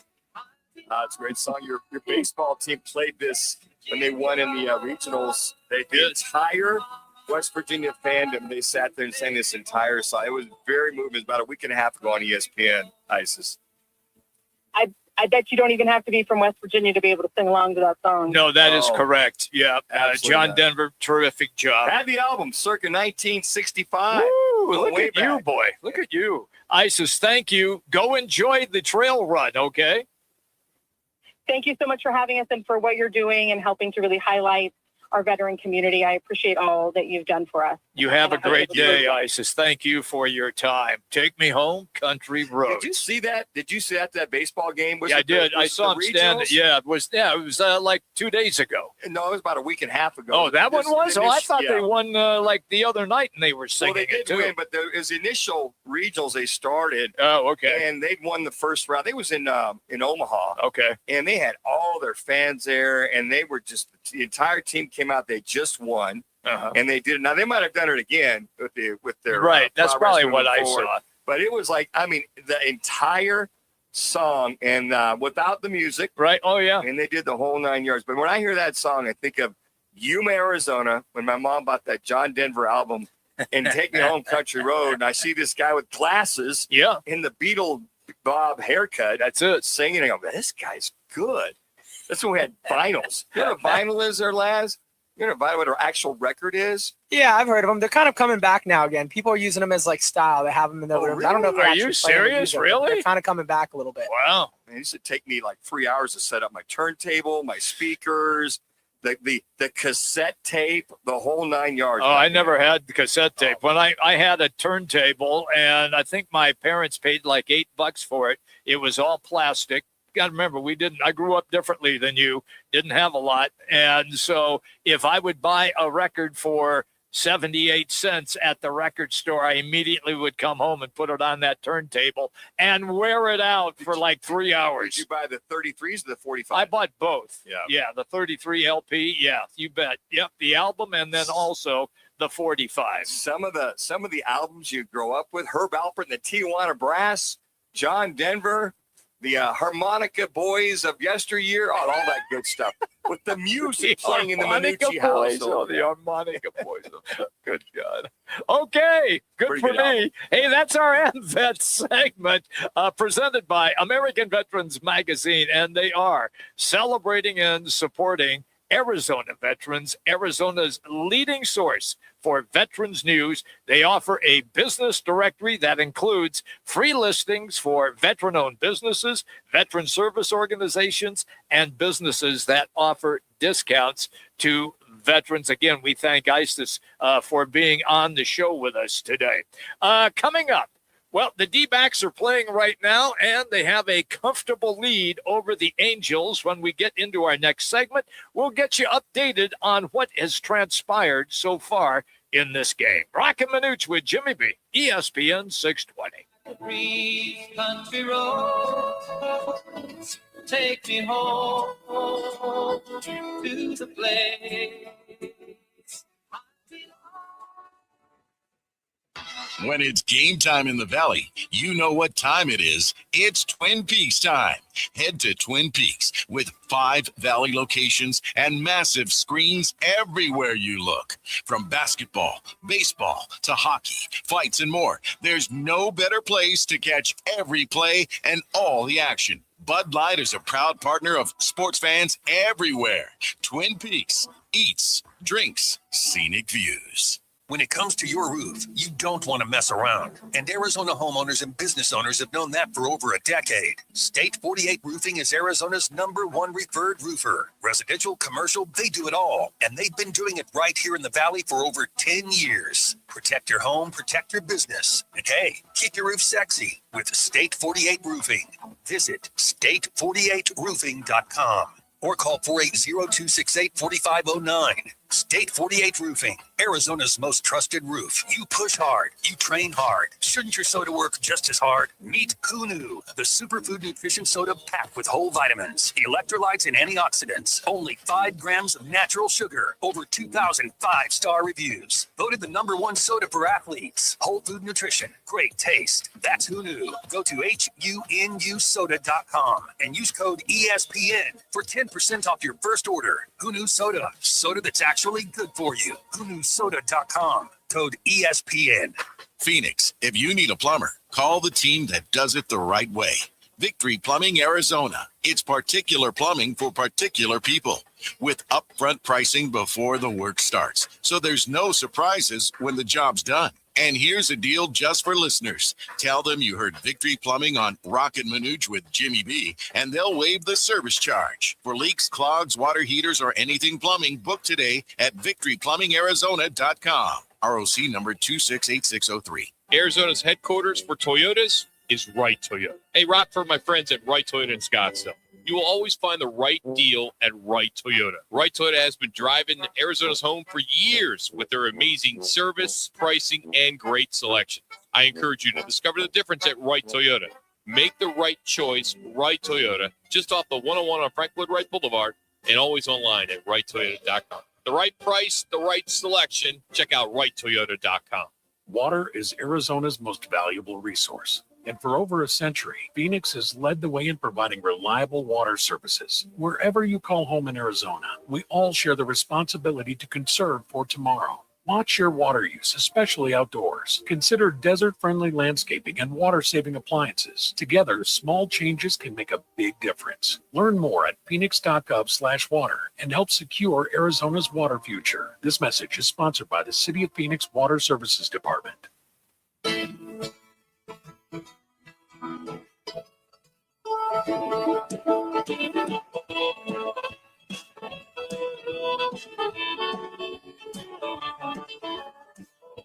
Now back to Roc and Manuch with Jimmy B. Now on ESPN 620. All right, we're back. Manuch's favorite song, by the way. I know heard this. Mama I had Rock? no idea. You had no I idea. don't know who this is, no? Yeah, It's a nice little catchy tune.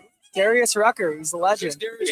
yeah, that's what put him on the map.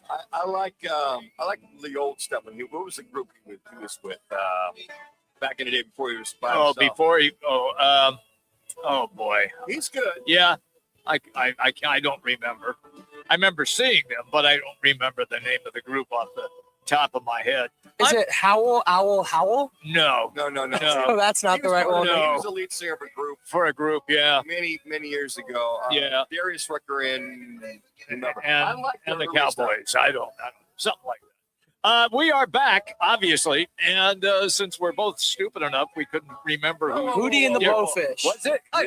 Hootie and the Blowfish. Blowfish. That's it. Yeah. Talk for yourself, there. Hey, you didn't know Hootie and the Blowfish. Yeah, but we're not stupid, you know. You might be. I'm not. Just ask for a little help, a little assistance. Speaking of assistance, don't demean me. Demean yourself. I always do on this show. I always take credit for nothing. Thank God. Right now, it is in the sixth inning. It is 8-1. Diamondbacks out in front of the Angels. Eduardo Rodriguez is throwing a gem right now, with the exception of the Neto home run in the first inning. Other than that, he's just been on fire, and they are cruising, as you like to say. It's a nice comeback after the shutout last night. Boy, is it ever. I mean, you get beat 7-0 last night by the Angels. To your notion there, Erod's gone 5 innings so far. Only giving up 5 hits and 1 run to your notion there, the Neto home run. 3 strikeouts, and he's keeping the ball down. And Jimmy B, yeah, you got your seatbelt on All over right, there? wait a minute. Let me strap in. He's only thrown 67 pitches in 5 innings. 44 are strikes, and we're getting a chance to watch him here in the studio. Very effective pitching. Watching Erod, and Aldegari just got lit up. Yeah, 3 innings, 6 hits and 6 runs. And I'll tell you, the guy that's having a day is Troy. Tripled to center, and then also he had another single. And then you had, so far early in the game, you had Corbin Carroll hit the grand slam in the second inning. So they've jumped on the Angels early on. And here they are, in the 6th inning, and just continue to add some more runs. But nice bounce-back victory, and hopefully they hang on to win the series against the Angels. Well, that's the key, and we talk about it all the time. Look, they went through that stretch, and we discussed it at length against Colorado and San Francisco, and they dominated those two teams. And we said how important that will be, because you stacked all of those wins against inferior talent, but it doesn't matter. You can only play what team is on your schedule, and they took advantage of that. And that's why they are still above 500, because even though they went through that downturn when they lost in Miami and then they lost in Cincinnati, they have kind of like stocked victories and had them in their back pocket to maintain around that 500 mark. Yeah, and I think that's the key. You have to take care of the I call it ill-equipped teams. You look at this Angels team, and they've been struggling off and on, but they'd won 5 out of 7 coming into this series. Obviously, the win yesterday. But if you win the series, continue to move forward. I think those are some of the things that Torey Lovullo and this staff are looking for, is just, hey, look, you got the Twins coming in. They're like, I think, playing 500 baseball right now. Yeah. They're 5 games back in the Central. We talked about the Angels. Here they are. They basically have won 6 out of the last 10 aside from this. So they're a formidable opponent, but when you got the Twins coming in, and then after that, you look at the schedule after that, you go on the road and you're going to go on the road for a 6-game road trip, you just want to feel that kind of sort of you're getting close to the halfway mark. We got, 4 weeks until the All-Star game? Roughly, yeah. Yeah, July 14th. Then you got the trade deadline, I believe, is August 3rd this year. I think those are some of the things as a Diamondback ball club. You just want to hold serve. You just want to remain in the wild card. Don't get too high. Don't get too low. And just win the majority of those series. Sure. And, you look at the, moving forward, as I talked about, Minnesota coming in for Father's Day, a 3-game set. Then you got to go to St. Louis for a 4-game set. Your difficult. team, your childhood team. And then you got Tampa Bay. Yeah. Who's playing very good baseball. Then you might get a break with San Fran. And then you got Milwaukee that 4th of July weekend. So it's going to be no more back-to-back Rockies, Giants. It's going to be maybe the Giants. Then you got Milwaukee. You got the Cardinals. And then you got San Diego. I mean, you go back and forth. But I think that hopefully when you get a game like this where you kind of bust the bats out, if you will, those are some of the things that you hope can continue on when you hit the road.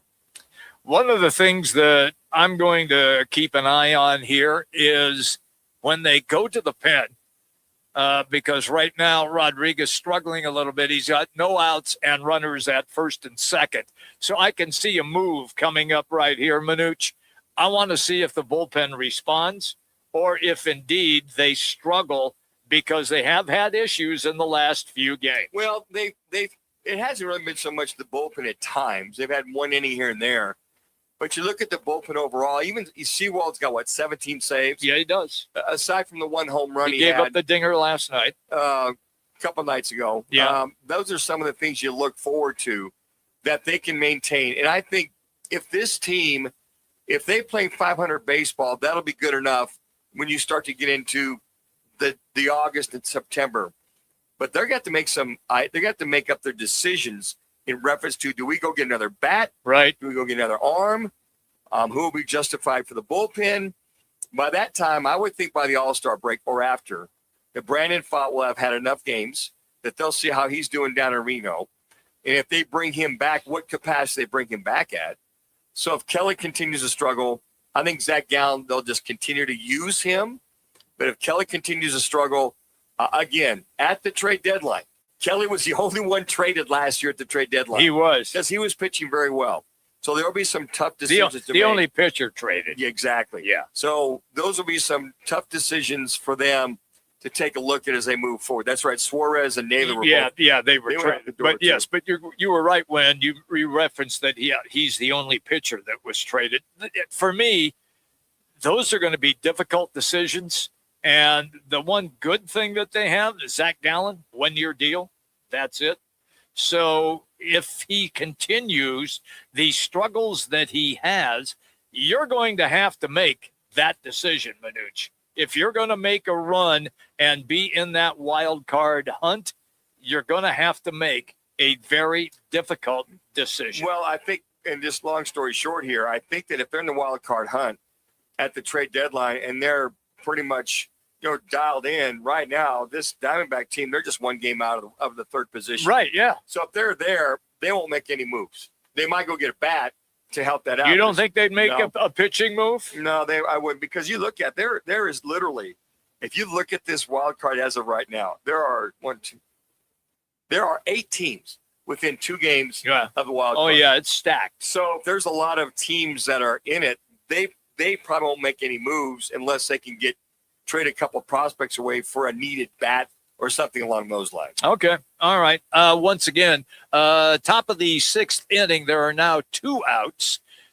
And Eduardo Rodriguez still on the mound trying to get out of the inning. Do you think that this would probably be the last inning that he throws? Yeah, I think it would be. I think it's like his 78th pitch, God forbid, he throws 90.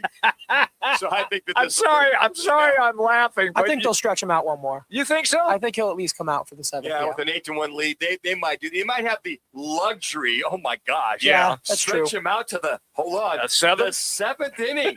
Oh wow! Mike Moore, I feel your pain, bro. Oh man, you're not kidding. Hey, when we come back, it's quickly the campus quickies. Still a lot of conversation about Brendan Sorsby who is no longer at Texas Tech. He's entered the NFL supplemental draft.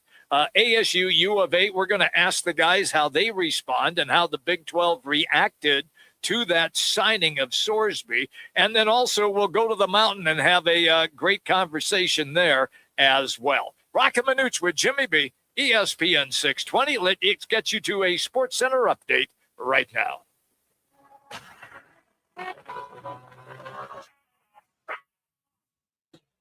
It's now time for your Roc and Manuch with Jimmy B's ESPN 620 Sports Center update.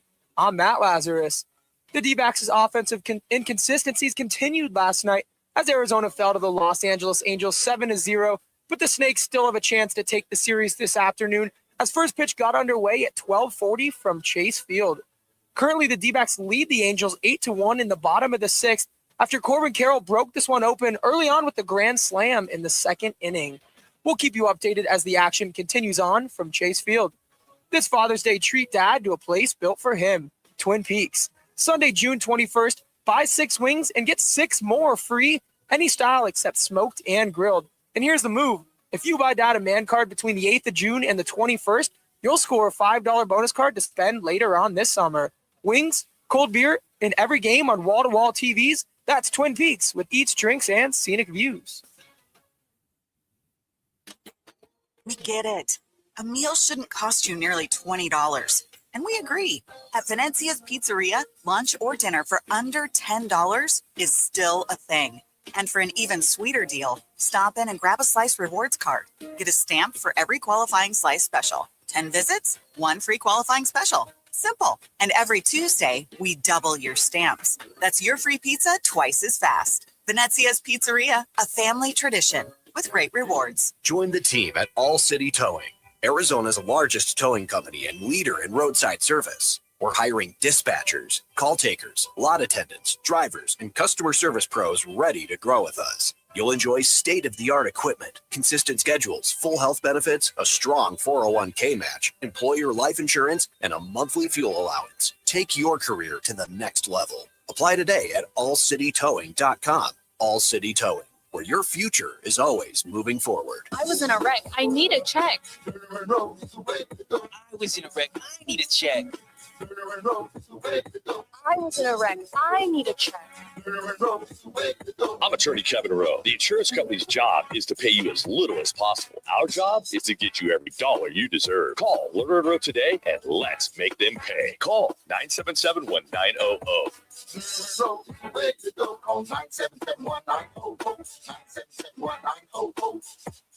Bigger fields, bigger events, bigger experiences. Arizona Athletic Grounds. Arizona Athletic Grounds is a 275-acre sports and entertainment destination for athletes, fans, and families. Located in Mesa, AAG is one of the largest multi-sport complexes in the country, with over 475,000 square feet indoors and more than 150 fields and courts. From tournaments to training to cheer, dance, concerts, and corporate events, the grounds does it all. Learn more at azgrounds.com.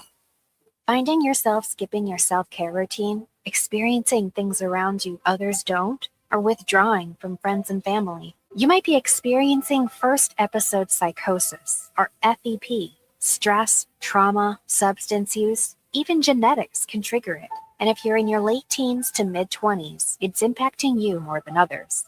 Know the signs of FEP. Go to learnmorefep.org. Sponsored by MathForce, working to build healthier communities. Most pedestrian and bicycle crashes happen early morning or at night. The leading cause? Drivers failing to yield. Since 2010, traffic fatalities for people walking and biking have doubled in Arizona. So stay alert and watch for bicycles and pedestrians. There's no such thing as accidents. Learn more about the risks at azdot.gov/no-accidents. This message is brought to you by the Arizona Department of Transportation. Campus Quickies, your weekly quick look at the Sun Devils, Wildcats, Lumberjacks, and Lopes info, exclusively on Roc and Manuch with Jimmy B on ESPN 620. All right, everybody, welcome back. Campus Quickies, here we go. Let's start first at ASU.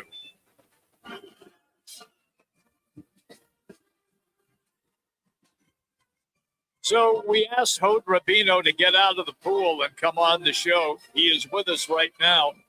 You can find him at Devil's Digest. Again, that's at Devil's Digest on X. Hod, welcome as always, man. How's the water? Hod, if you have an umbrella in your pina colada, we're going to talk about you. No, that's my air-conditioned home. I mean, nothing like a good working air condition this time of year, right? You got that right, Hod. So how do you respond? And if you talk to people at ASU, can you give us their response to now the Big 12 standing their ground and the Sorsby issue has been resolved? Well, before the issue was resolved, when I talked to people at ASU, they said, bring on Texas Tech, even with Brandon Sorsby taking snaps behind center. I don't think there was any, apprehension of facing them or anything like that. I mean, sure, just like all of us outside of Lubbock were really shaking their head about what kind of a farce this has become, if not a total embarrassment for college sports. So I'm really happy that cooler heads did prevail. I still can't believe that Texas Tech, took them quite a while to climb off that high branch that they were sitting on.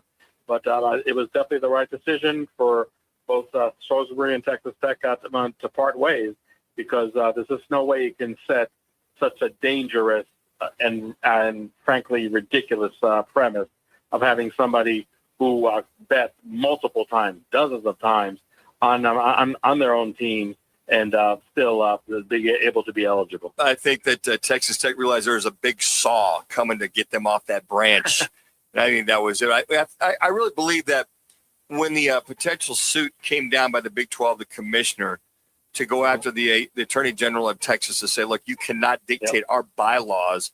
Plus, the NCAA is trying to push forward the appeal to ASAP. I think that the adult in the room was Brendan Sorsby's attorney said, you know what, we're not going to win this battle. Let's just move on and go get in the supplemental draft. I kind of felt that second suit kind of set the tone. Yeah, no, I agree with you absolutely, Manuch. I think I shudder to think what would happen if this is Larry Scott in the Pac-12. Trying to handle this mess.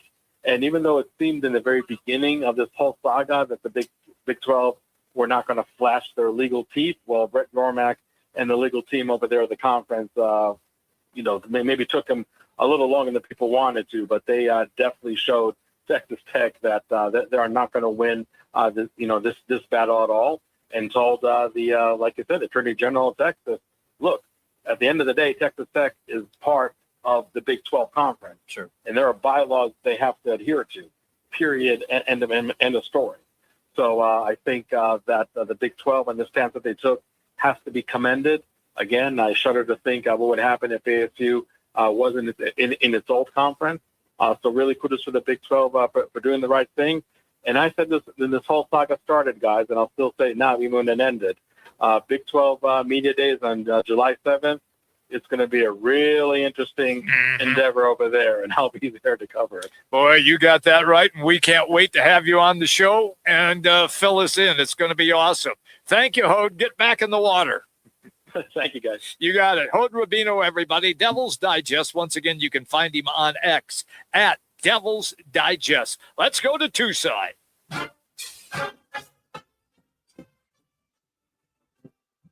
Always a good time when we get Glenn Howell on the show, the pregame, halftime, and postgame host.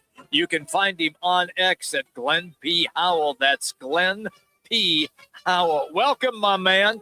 Let's discuss. We just had a conversation with Hod Rabino, Devil's Digest, about the Sorsby situation. He's glad it's over. Was there any conversation in Tucson about this and the way that it finally ended? Well, first of all, thanks a lot, guys, for having me on. And I'm just getting out of the cold tub. I just got done working out because us Wildcats, we get it right. So, but anyway, the thing in Tucson, I'm going to tell you something, guys.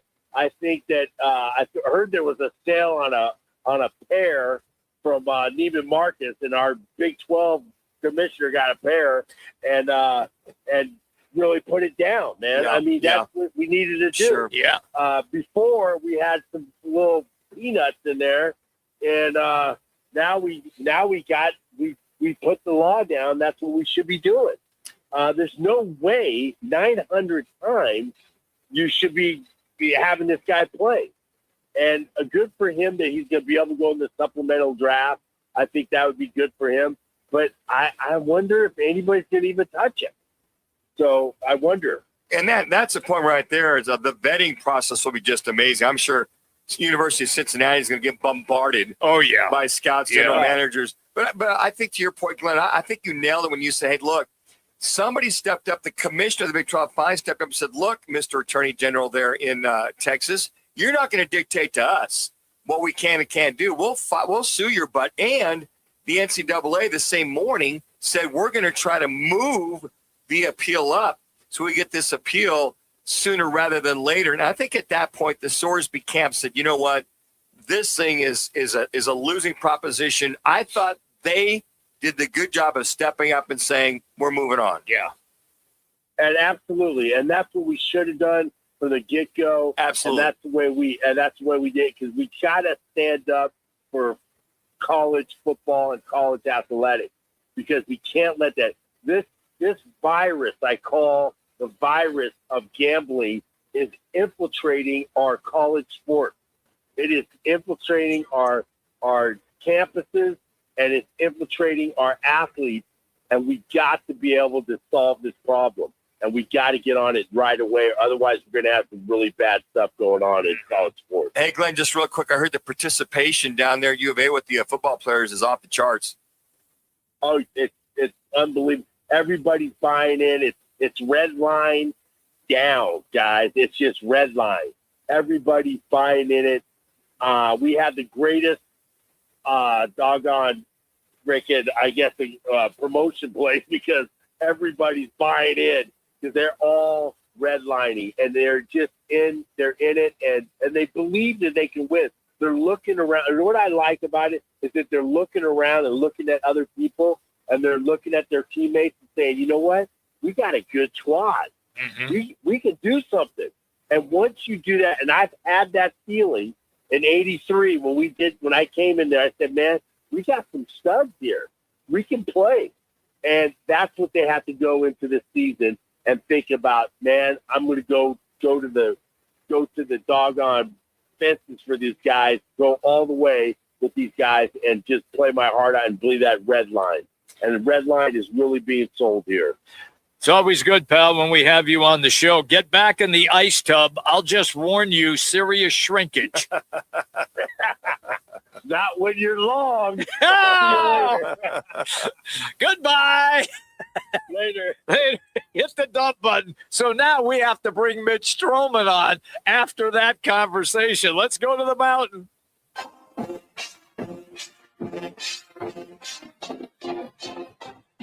He is the longtime play-by-play voice of the Jacks. It's always fun. Mitch. Yeah, good luck following that one, Mitch. How are you? Well, first of all, you are not talking to George Costanza. So don't you be throwing no shrinkage references here on the mountain. That's great. That's great. Well, what was the reaction when it looked like the Sorsby camp did the right thing? That was because of the threats coming from the commissioner's office in the Big 12, or was it the appeal getting pushed up by the NCAA, which, thank God, guys are starting to throw some ammo at this situation? You know, Manuch, that's a good question. It's thoughtful. I think the reaction probably might be best characterized as relief, maybe. Sure. Yeah, I agree. That Sorsby made the decision, him and his legal team and everybody else in his circle made the decision to exit college football and put his name into that supplemental draft and end what was a nightmare, I think, for not just the NCAA as an institution, guys, but really the greatest sport, I think, in this country, and that's football, in terms of college football. And it was a sense of relief. Thank God it's over. Mm-hmm. We can now try to put this in the rearview mirror. But I think there's also a kind of a sense of anticipation that there's hope that maybe this experience and the scariness of it and the implications had he not put his name into the supplemental draft, that maybe that might spur on some really significant, profound, systemic change in the way college athletics is governed in this country, because that's the only way it's going to move forward in a positive direction, guys. Because guess what? Sorsby, it'll happen again. Who's the next Sorsby in college sports, right? Yeah. I mean, we're just all sitting there waiting for it, and I will sit here and I will put my last dollar on the money on this as a kind of a bad metaphor in terms of betting, but you know, there's going to be somebody. It may not be football, maybe it's baseball, maybe it's basketball. Heck, who knows? But it's going to be somebody that's going to run into the same situation, and then we'll be back to square one like we were just a couple of days ago before Sorsby decided to exit this thing and give us all a brief breath of relief. You had a situation that we talked to you about last week about a dark cloud over the athletic department. Can you give us an update, and is it any brighter? Sure. I can, actually. I really can, guys. My sources, who I feel are reliable and impeccable, tell me that there are at least 3 finalists that are being interviewed this week for the vacant athletic director position at Northern Arizona University. I have another good source that tells me that at least one of those candidates is an existing Division I FCS athletic director. So the word is that the finalists, the candidates that are in the final hopper here, the final group, are good candidates, and that there's reason there for positivity and hope. I think on the flip side of that, guys, they're going to be walking into a situation in Flagstaff, into the Walk-Up Skydome, where at worst it is an absolute total dumpster fire in terms of the budget. And at best, it's going to be a very, very difficult climb out of the budget hole that the athletic department vis-a-vis the university has itself in right now. Hey, just real quick, I talked to John Drury, whose son Cam Drury, I didn't realize this, is now a left tackle for the NAU Lumberjacks. He came from Utah State. Didn't realize he's got in the portal. I've known that guy since his 5th grade. That's a big dude at left tackle that you guys have up there. He'll help that left side or right side. And he could play tight end on top of it. Yeah, you know, that's interesting. You know, I was listening to Glenn before you brought me on down in Tucson, and how he was talking about kind of the sense, the mentality that these guys, they might be really, really good. They believe that they are. Right now, here in the summer workouts, the summer strength and conditioning, that guy you just mentioned right there Big Cam. is one of several really big offensive linemen that are transferring into Brian Wright's program here in the offseason. The O-line, Manuch, you guys, you know it. You saw it. It was a little bit of a problem last year. That's a piece that has to be repaired for Ty Pennington, the returning quarterback. And they feel like they are putting some big pieces of granite on that offensive line, and they are really legitimately in their summer workouts right now going, holy crap, we're going to be really good this year. It's going to be a great year. We always enjoy having you on, pal. Stay safe up there. Have a good day. All right, you guys. And again, no shrinkage. That's it. You got it, bud. You got it. Go Jacks. Go Jacks. Yeah, I know. No shrinkage for the Jacks. Campus Quickies presented by All City Towing. You can join All City Towing because they are hiring. Yep, right now they're looking for drivers and dispatchers. They pay very well, and you get a monthly fuel allowance along with other terrific benefits. If you want to apply, just go online, allcitytowing.com, and search careers. Again, that's allcitytowing.com, where your future is always moving forward.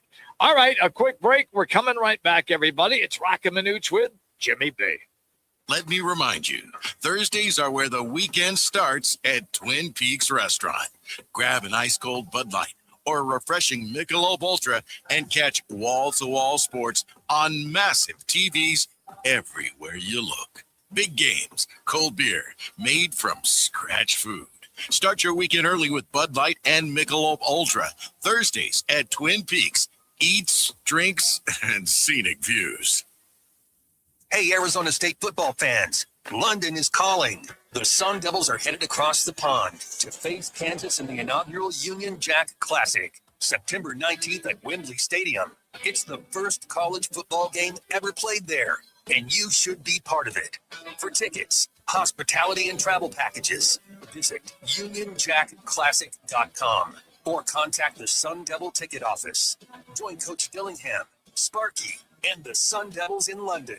Forks up. Hey, it's Kevin Rowe from Lerner & Rowe, trusted across Arizona for helping injured people after serious car wrecks. And I'm Sean Forrester, managing attorney at Lerner & Rowe Law Group. We may sound alike, but Lerner & Rowe Law Group is a completely separate firm focused solely on criminal defense. We handle serious felonies, DUIs, and misdemeanors with decades of courtroom experience. If you're facing criminal charges, don't wait. Call Lerner & Rowe Law Group now at 602-977-1900. Lerner & Rowe is the way to go. Call 977-1900. When it's game time in the Valley, you know what time it is. It's Twin Peaks time.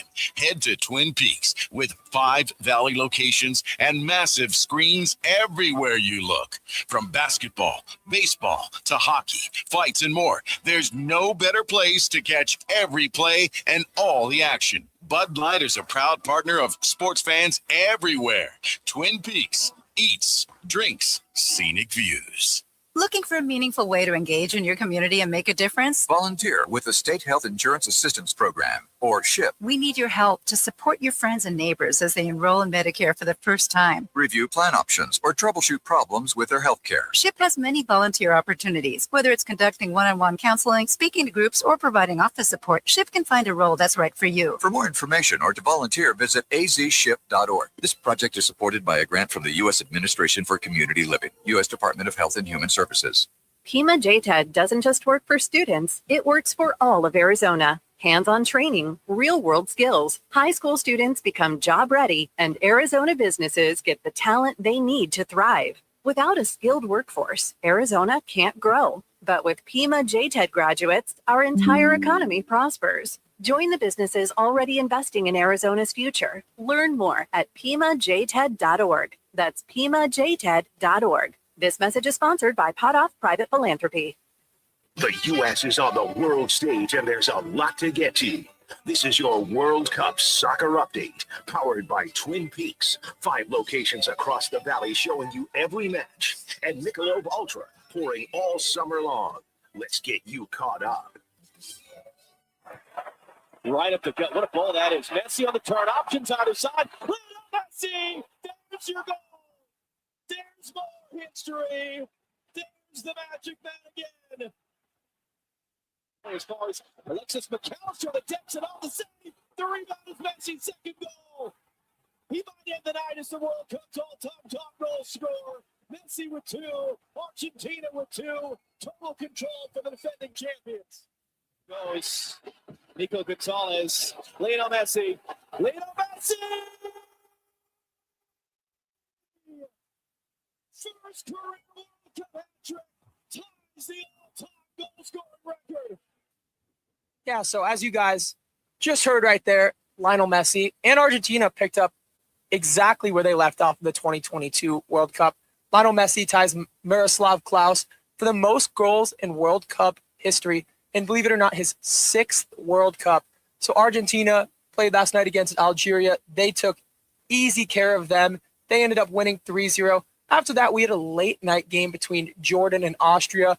Austria also took care of business. They ended up winning by a final score of 3-1. So yesterday was kind of, you could say, a chalk day of World Cup, but you had some of the best teams playing against some other teams in the group who weren't nearly close to them in competition. But today, guys, today we have another action-packed slate in the World Cup. This is one of the best games, I think, in the entire group stage. We got Croatia versus England. Croatia was in it till the very end in the last 2 World Cups. And then you know about England. You got all those guys from Europe and from the Premier League. So we had a good one to start there. But right away, Harry Kane, who's one of the best goal scorers in the world, he got a penalty. It was saved, but the goaltender was off of his line. So he got another one, and England got out to an early 1-0 lead. They're now actually up 4-2 on Croatia, which surprises me. So we've had a lot of action there, but they're 2 very offensive-footed teams. So that's a great game. 4-2 as we stand in the 89th minute. Elsewhere, This morning, Portugal is playing the Democratic Republic of Congo. So you'd think Portugal took care of them, 5-0, 5-1. Nope. We got a 1-1 draw in a match where the Congo actually heavily outplayed Portugal. Portugal couldn't find the ball in the box. They couldn't get good looks on goal. And Ronaldo simply wasn't really a factor in that game. Portugal scored in the 6th minute. After that, they had basically nothing to show for. So they drew with the Dominican Republic of Congo, which isn't going to be good for their group standings. I think they should still make it out, but that's not a great start to the World Cup for Cristiano Ronaldo and company. Elsewhere, later on today at 4 o'clock, we've got Ghana versus Panama. And Ghana is going to be a tough team to out because, like I said yesterday with Senegal, who France played, they have a lot of pace. They're very fast, and they like to score quickly. So that should be a good one because Panama as well is a great club. That'll get underway on Fox Sports 1 at 4 o'clock. And then our last match of the night tonight, we've got Uzbekistan versus Colombia. And Colombia is a great team. They've got a lot of good players from Europe and from all over the world. I would say Colombia should take care of business. They're a heavy favorite on the money line, but we saw what happened this morning with Portugal and Congo. So who knows what will happen there. But those were our 4 games on the slate today, and the World Cup has not let us down at all. It has been a lot of action, a lot of fun. And for people that say soccer is a little boring, a little tactical, this England-Croatia game is the exact opposite of that. I've been watching it back here, and it has been highly, highly entertaining, guys. Harry Kane is a terrific goal scorer, but when you were watching and you said that he got his penalty kick stopped, then they gave it to him again because they said the goalie was off the line. You have to explain, the goalie cannot leave that goal line area. He's got to stay. So if he came forward, then that's why they would blow that whistle. Did you see it? Could you call it? Was he off the line or not? It was a bit controversial. I would say his front foot was clearly off the line, but his diving foot, his right foot where he planted, it looked like when he dove to the left, it was still touching the line. But I assume that he has to have the majority of his body and his feet on or behind that line because right away, Harry Kane and the rest of the English guys were like, no, you got to VAR that. And the ref pretty quickly overturned it. He's not going to miss two pens in a row. And that's very rarely called, guys. I haven't seen that before. Yeah. I mean, that is like hairline calls if they are, and if they're going to call that. But to your point, England, I mean, to see 4 goals in a game, I mean, any game. I mean, I don't care if we're playing Cape Verde. That's his favorite. That's his go-to now. No one's scoring 4 goals on that goalie from Cape Verde. That's for sure. And his next go-to will be Uzbekistan. Oh, Uzbekistan. How about those guys? That'll be your next go-to. Cape Verde, Uzbekistan. But it's funny. You watch all these pundits talk about all the pre-tournament teams. They said England will score a lot of points, and you're like, okay, really? And they said, don't be surprised if they score 3 to 4 per game. My gosh. Well, when you take on Germany and France, you get into the later rounds. That'll be very interesting to see if Kane at all can score 4 goals. I could see 2 or 3, but they're talking about how this high-scoring machine is in the UK, that being England. Coming up, Manuch put a phone call into a buddy of his. And this guy is the president of Gemini Sports Group, heavily involved in soccer. We cannot wait. That's coming up at 3 o'clock, just about 5 minutes away. Also, golf. Steve Jones is going to join us at the bottom of the hour. It is Roc and Manuch with Jimmy B, ESPN 620, 98.7 FM HD2, and on the Arizona Sports app.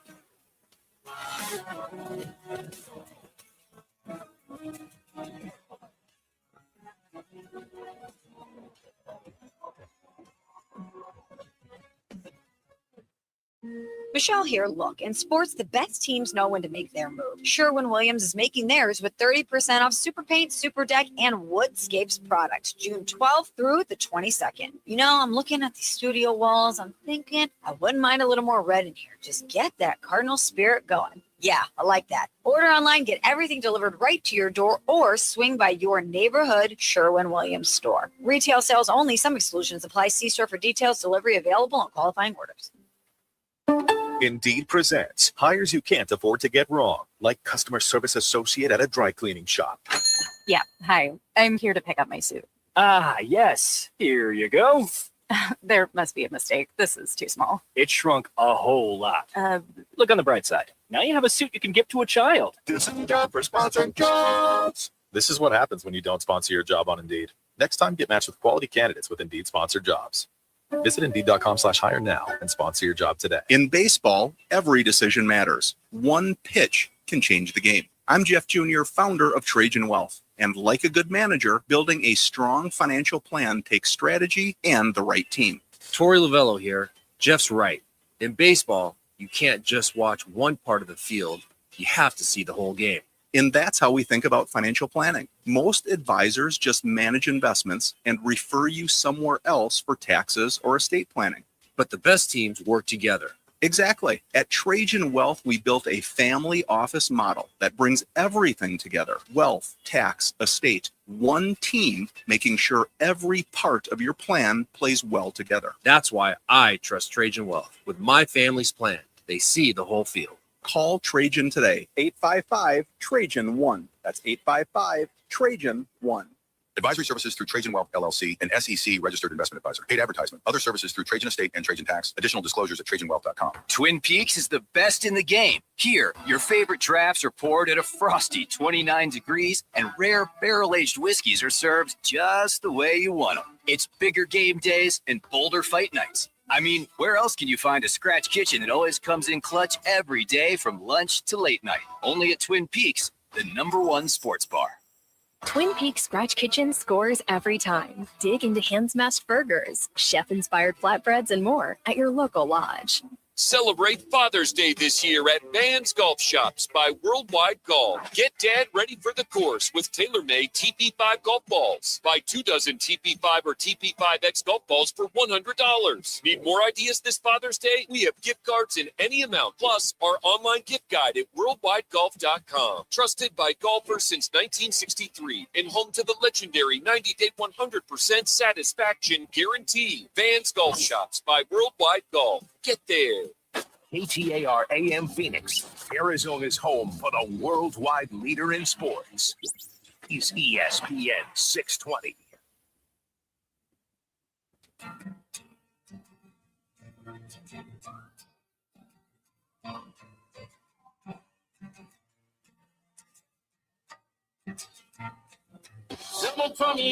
Now back to Roc and Manuch with Jimmy B. Now on ESPN 620. All right, everybody. Another hour left here in the program. Updating the Diamondbacks game. Bottom of the 8th inning. It is still 8-1 in favor of the D-backs. 8-1. Bottom of the 8th inning against the Angels. So they are cruising. Speaking of cruising, we are having a great time with the World Cup. So Manuch, who knows a lot of folks, he really does, puts a call into this guy. So how does he know him? Because he trained his kid.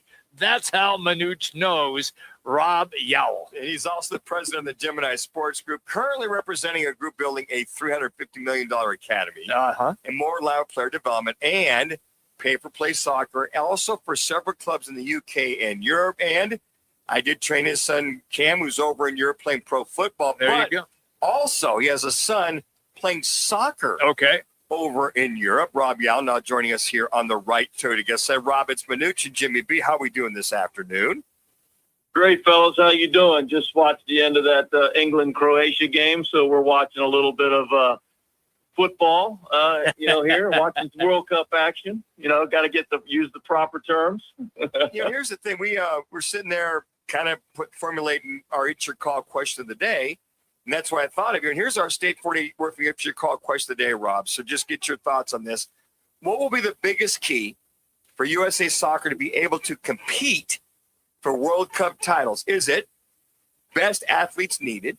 Number 2, national training year-round. Number 3, designated soccer schools.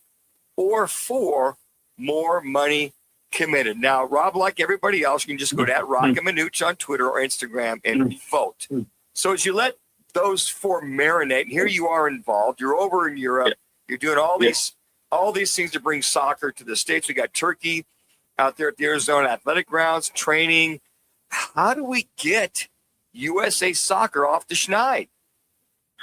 Well, Manuch, it's well. First of all, thanks for having me on, and I never thought you'd actually call me about a soccer question, Manuch. It's always about that. It's always about that brown ball. Yes. But I do appreciate it because actually, soccer has been something that I've been involved in for a while. I used to work for a guy named Phil Anschutz who owned half of MLS, so I spent a lot of time around the game. And what I will say is that in order for the U.S., I worked on the World Cup in 1994, and 32 years ago, I think we've gotten better as a country. I don't think we have developed to a point to where we should be, because I think we should be competing for World Cups. And I think it comes down to a couple things. One is, Manuch, you work with young athletes and quarterbacks, and you know the process of a football player. You go through high school, and then you go to college to develop, and then you end up in the NFL. If you're fortunate enough, but there's other pro leagues, and there's a development pathway. The U.S. has been very lacking in the development pathway of the soccer athlete, the professional soccer athlete.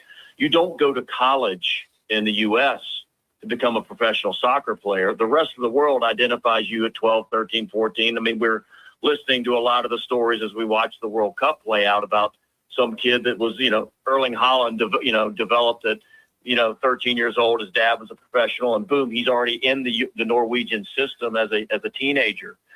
U.S. doesn't do that because, one, our kids, you've met my kids, and you've met a lot of them. They're multi-sport athletes. They're playing a lot of sports. Yes, there's a lot of specialization today, but we still have some of our top athletes are playing basketball. They're playing football. We're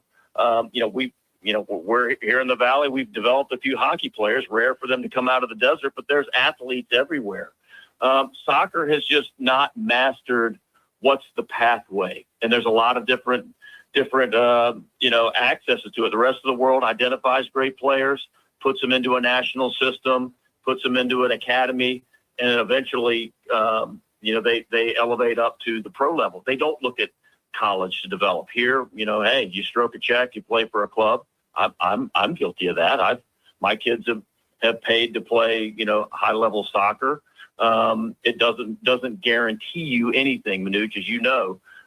You can stroke a check and work as hard as you want, but if you don't have the skill, you don't have the heart, and sometimes if you don't get the opportunity, there's a lot of young athletes, certainly soccer players, that get to a point where, they played enough and they're like, all right, I'd rather be a golfer. I'd rather go to college and just not worry about soccer anymore. It's a cultural thing, but there's no doubt that I think U.S. could be a soccer powerhouse. It's just a matter of U.S. soccer and maybe the rest of the American sporting community getting on the same page. Rob, it's my perception as well that they aren't ingrained into it because what do they watch on television?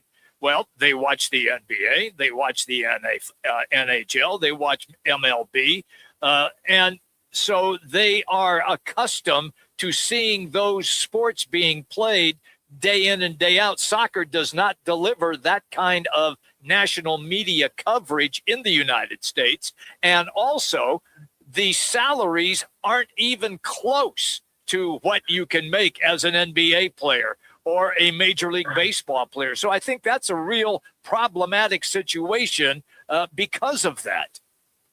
Yeah, look, Jimmy, I don't think you're wrong there. What I will say is that there is plenty of soccer, coverage to consume as an American sports fan. You're getting all of the top leagues on TV, but where are all those top leagues, Jimmy? They're the Premier League in the UK. They're the La Liga in Spain. It's the Bundesliga in Germany. It's Serie A in Italy. So if you are a great player, you look at the NBA. Over half of the NBA is international players. You know why they're here? Because the NBA is the best basketball league in the world. So they grow up watching those leagues, wanting to come here. Our kids, our U.S. players grow up, and if they are soccer players, they're watching, Harry Kane play in the Bundesliga. They're watching the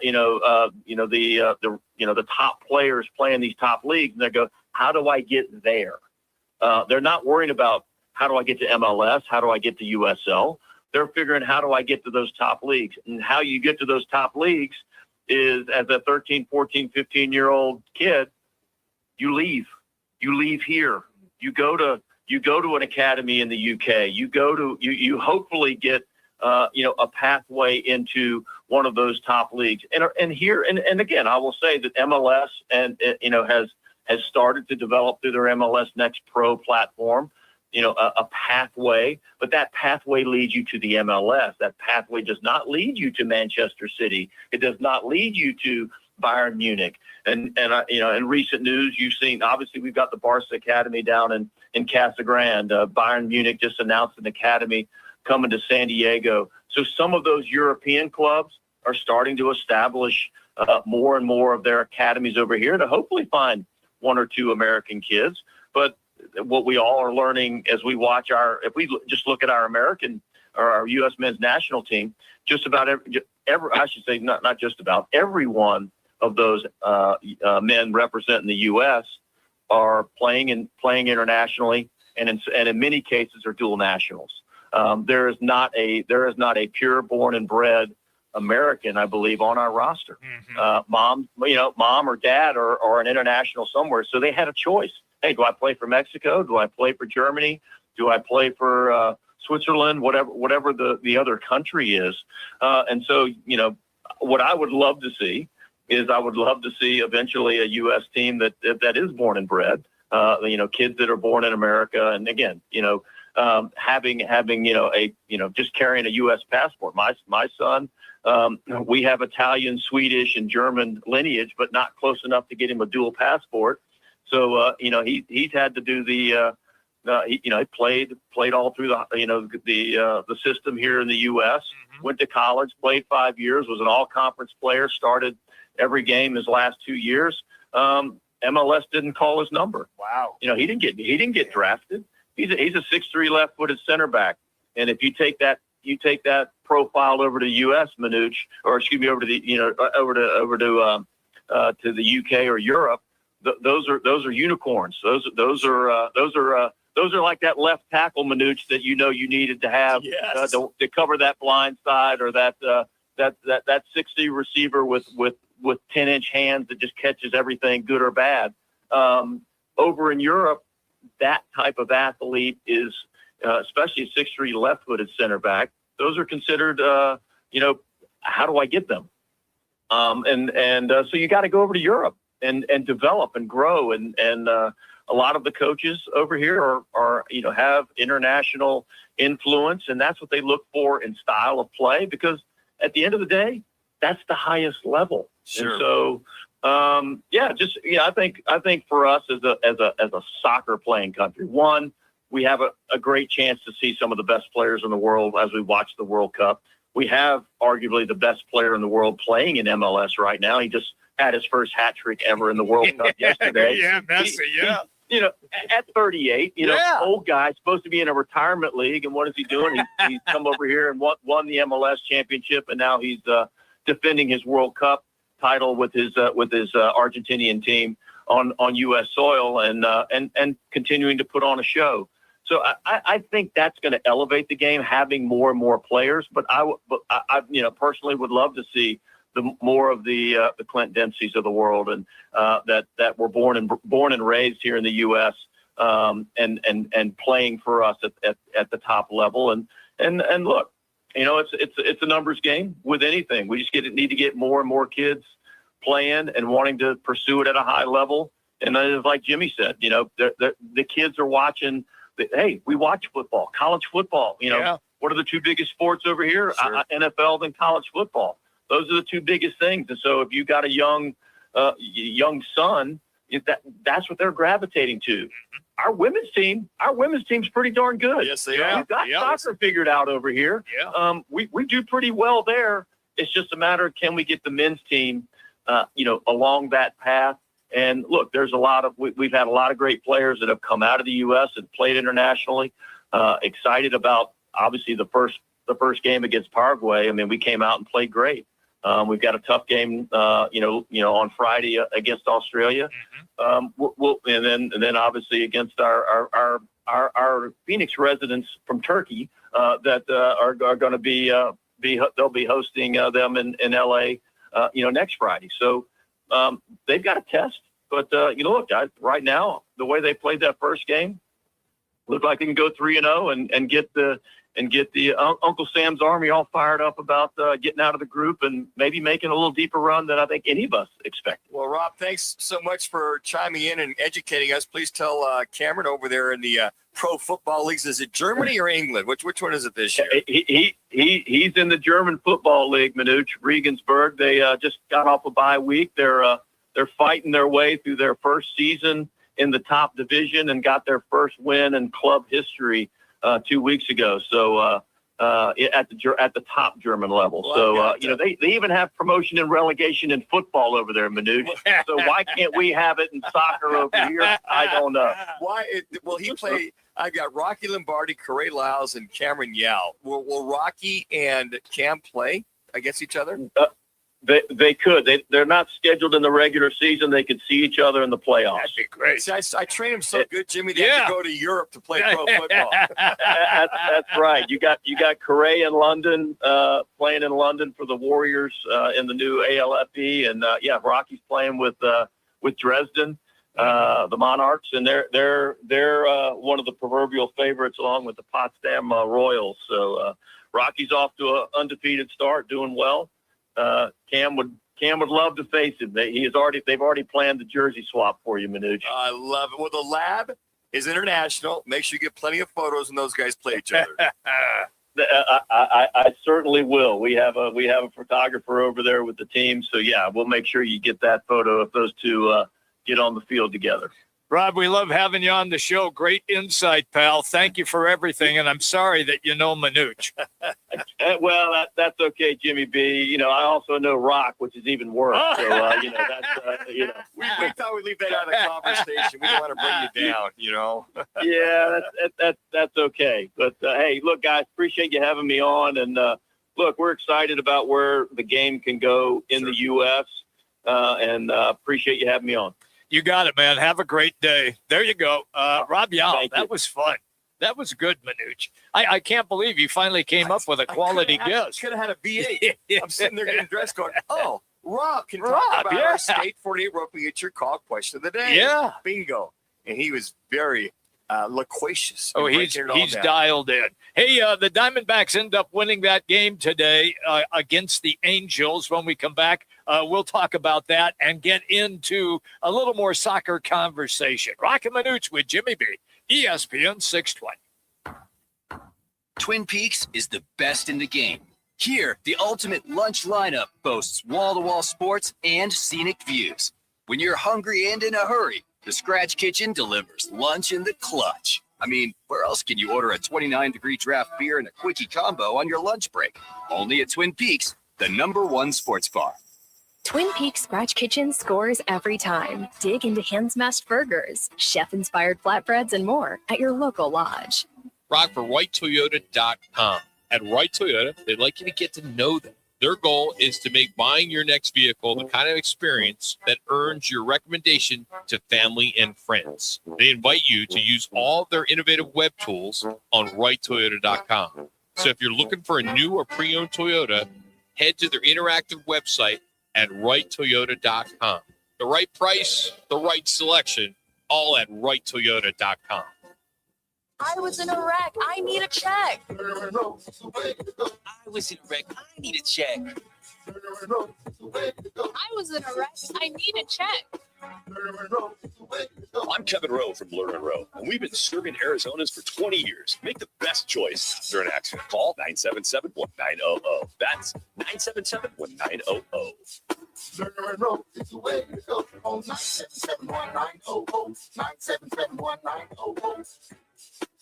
When it comes to your roof, you don't want to mess around. And Arizona homeowners and business owners have known that for over a decade. State 48 Roofing is Arizona's #1 referred roofer. Residential, commercial, they do it all. And they've been doing it right here in the Valley for over 10 years. Protect your home, protect your business. And hey, keep your roof sexy with State 48 Roofing.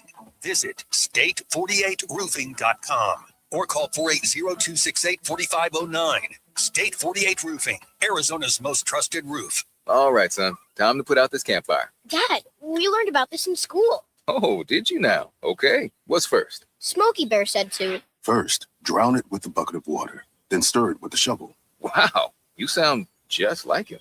Then he said. If it's still warm, then do it again. Where can I learn all this? It's all on SmokeyBear.com with other wildfire prevention tips. Because only you can prevent wildfires. Brought to you by the USDA Forest Service, your state forester, and the Ad Council. Are you looking for career opportunities with great benefits and job growth? How about the chance to make an impact? What we do here at the City of Phoenix matters. 14,000 employees and counting, all dedicated to making a difference in the communities where they live, work, and play. So come join us. Help us do work that makes Phoenix work. You can see all open positions and apply at phoenix.gov/jobs. This message is sponsored by the City of Phoenix.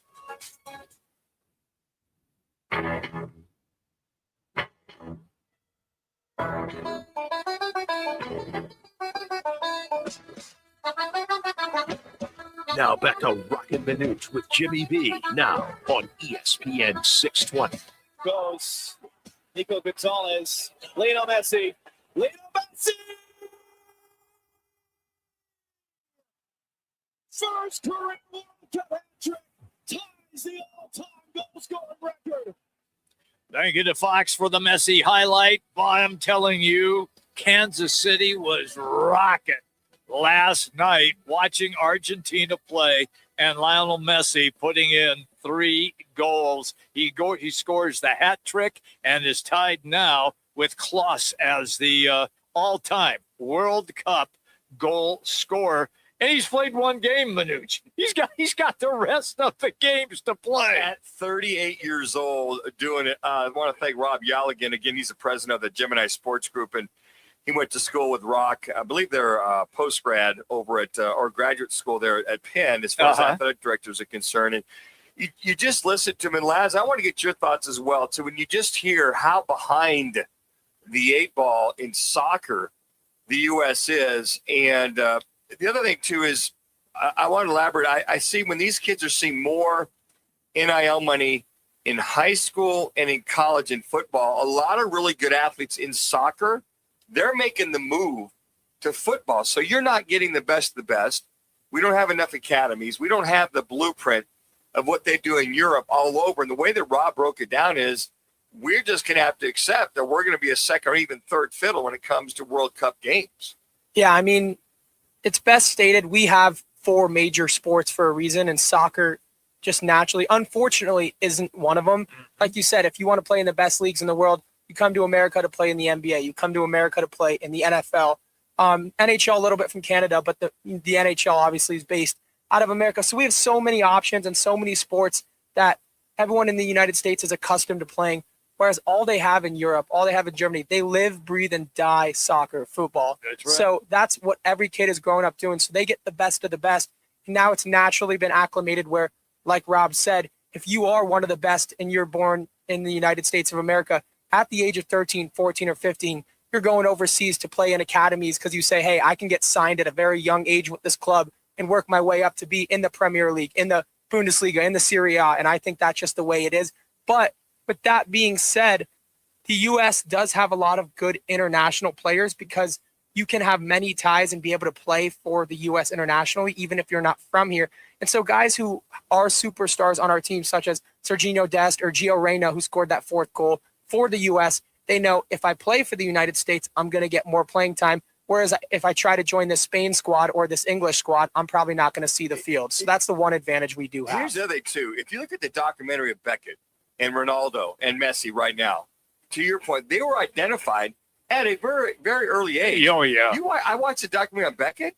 He's 12 years old. He started playing in pro soccer leagues at 14 years old. Mm-hmm. He got his butt kicked, but he was playing. But, I mean, the path, just those three players, Pele, very, very poor, but even at a young age, he was playing against the grown men with some of the leagues that they had. But they get identified, and then they put them to the academies or schools. They do their schooling, they do their soccer, and all of a sudden they start playing at a very high level. And when you hear Rob Yowell talk about, his son having to go over there to go to school and to be more profound or proficient in soccer, he had to leave the States. But they identify those kids at a very young age. And I likened it to, listen to him talk to like a lot of the young kids like in Elite 11 in football or AAU basketball or junior hockey. It's kind of the same model, but we don't have that model for soccer here whatsoever. And I think that's one of the main reasons why soccer is never going to really evolve and be World Cup title holders. I'm with you because it's a boring sport. I mean, I hate to be so blunt about it, but it is. And there's a lot of the action takes place kicking the ball around midfield, and Americans don't want to see that. Americans want to see scoring.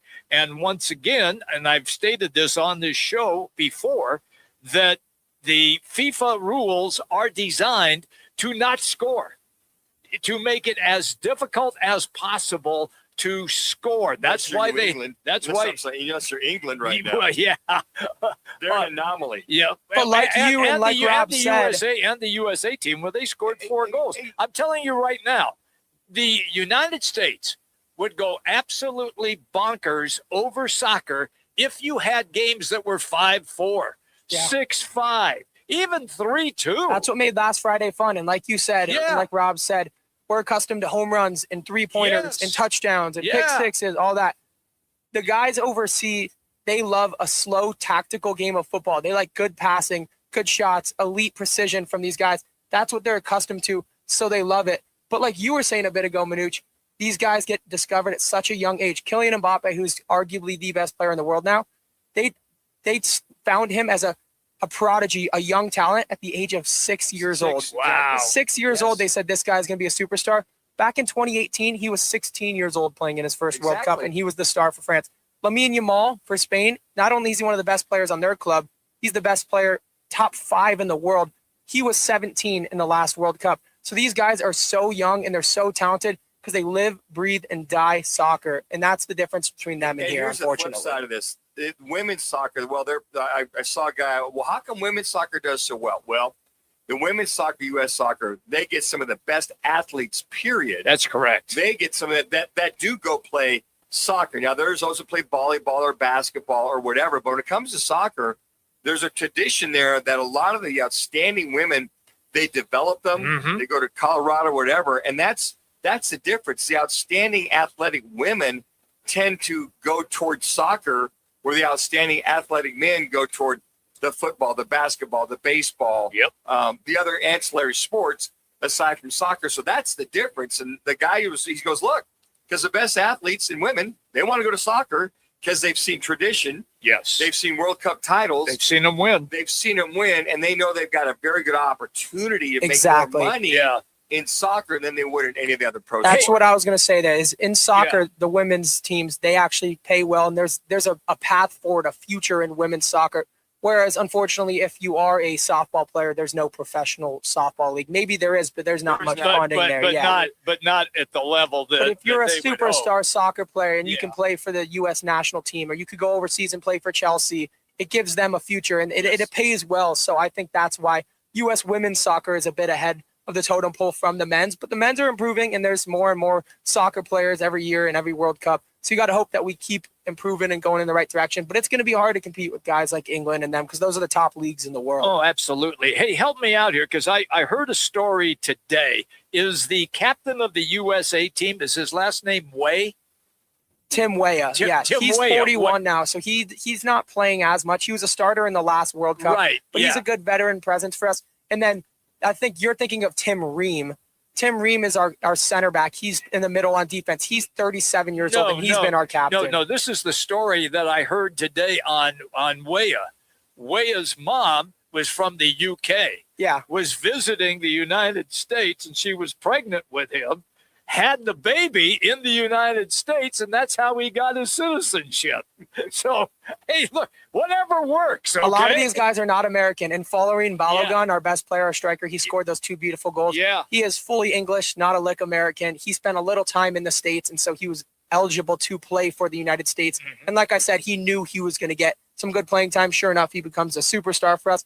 But because he's played so well internationally, now he has a spot on Arsenal's squad in the Prem League. So they take the opportunities when they can get them. Yep. Any updates we've seen on Christian Pulisic? The last thing I saw was that he is trending to play on Friday. Is that correct? Yeah, so rumor has it that he had this calf strain before the game against Paraguay. So it looks like he played through that, so that is a good sign. But he hasn't been training fully this whole week with the squad. So he's been practicing on the side, trying to get healthy.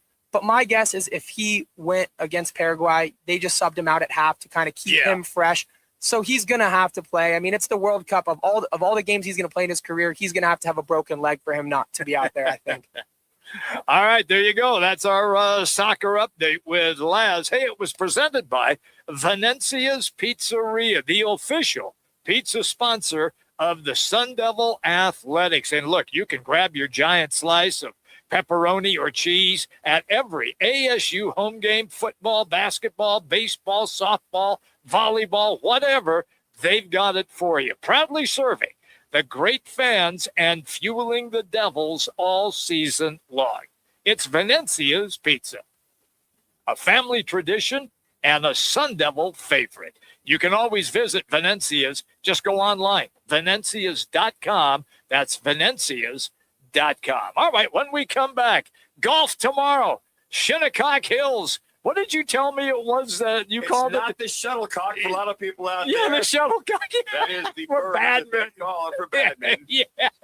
Shinnecock Hills. Here we go. We're going to have a lot of fun because it's always great information when 1996 U.S. Open champ Steve Jones comes on the show. He is next. Roc and Manuch with Jimmy B, ESPN 620. Get you right now to a Sports Center update.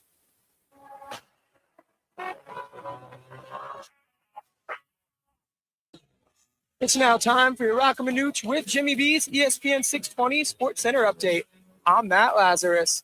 The D-backs' offensive inconsistencies continued last night as they fell to the Angels 7-0, but the Snakes bounced back this afternoon as they took 2 of 3 from the Angels at Chase Field.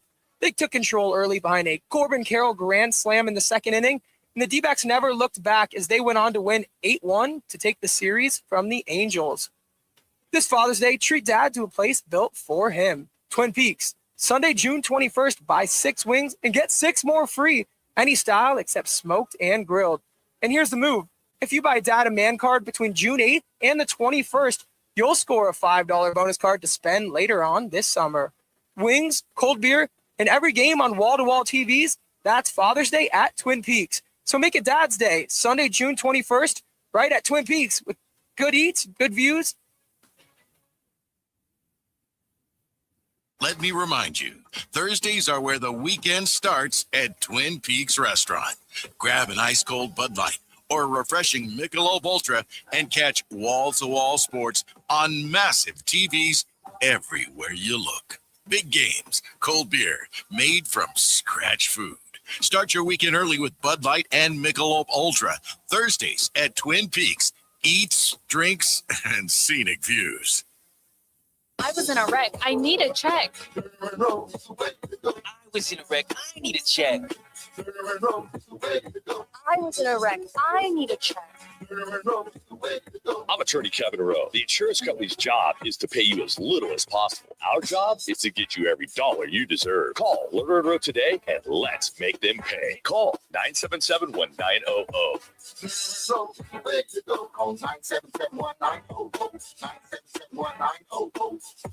When hot is not an option, Stay Cool delivers. From patios to warehouses, shops to summer events, Stay Cool's Slim Cool Elite and Cool Cube mobile air coolers deliver more air for less money. They're rust-free and backed by more than 40 years of experience keeping you cool. Available now online at Home Depot, Lowe's, and Tractor Supply. Shipped to the store or right to your door. Visit staycool-products.com. Slim Cool Elite and Cool Cube. Get yours today with free shipping and beat the heat.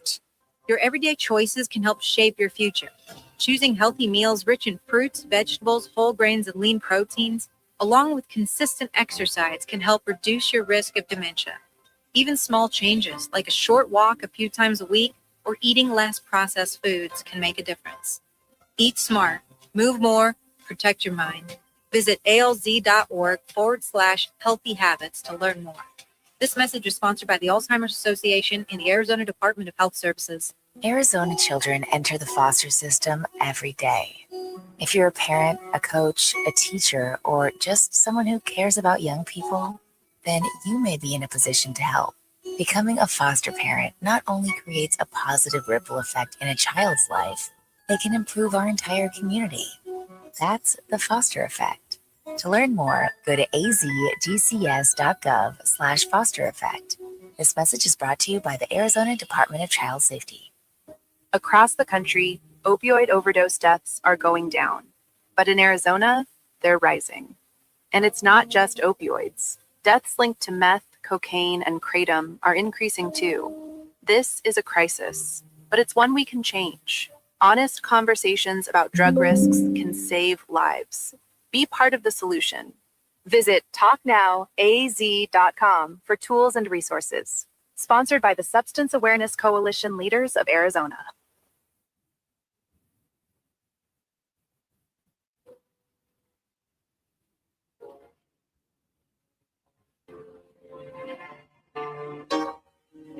Okay.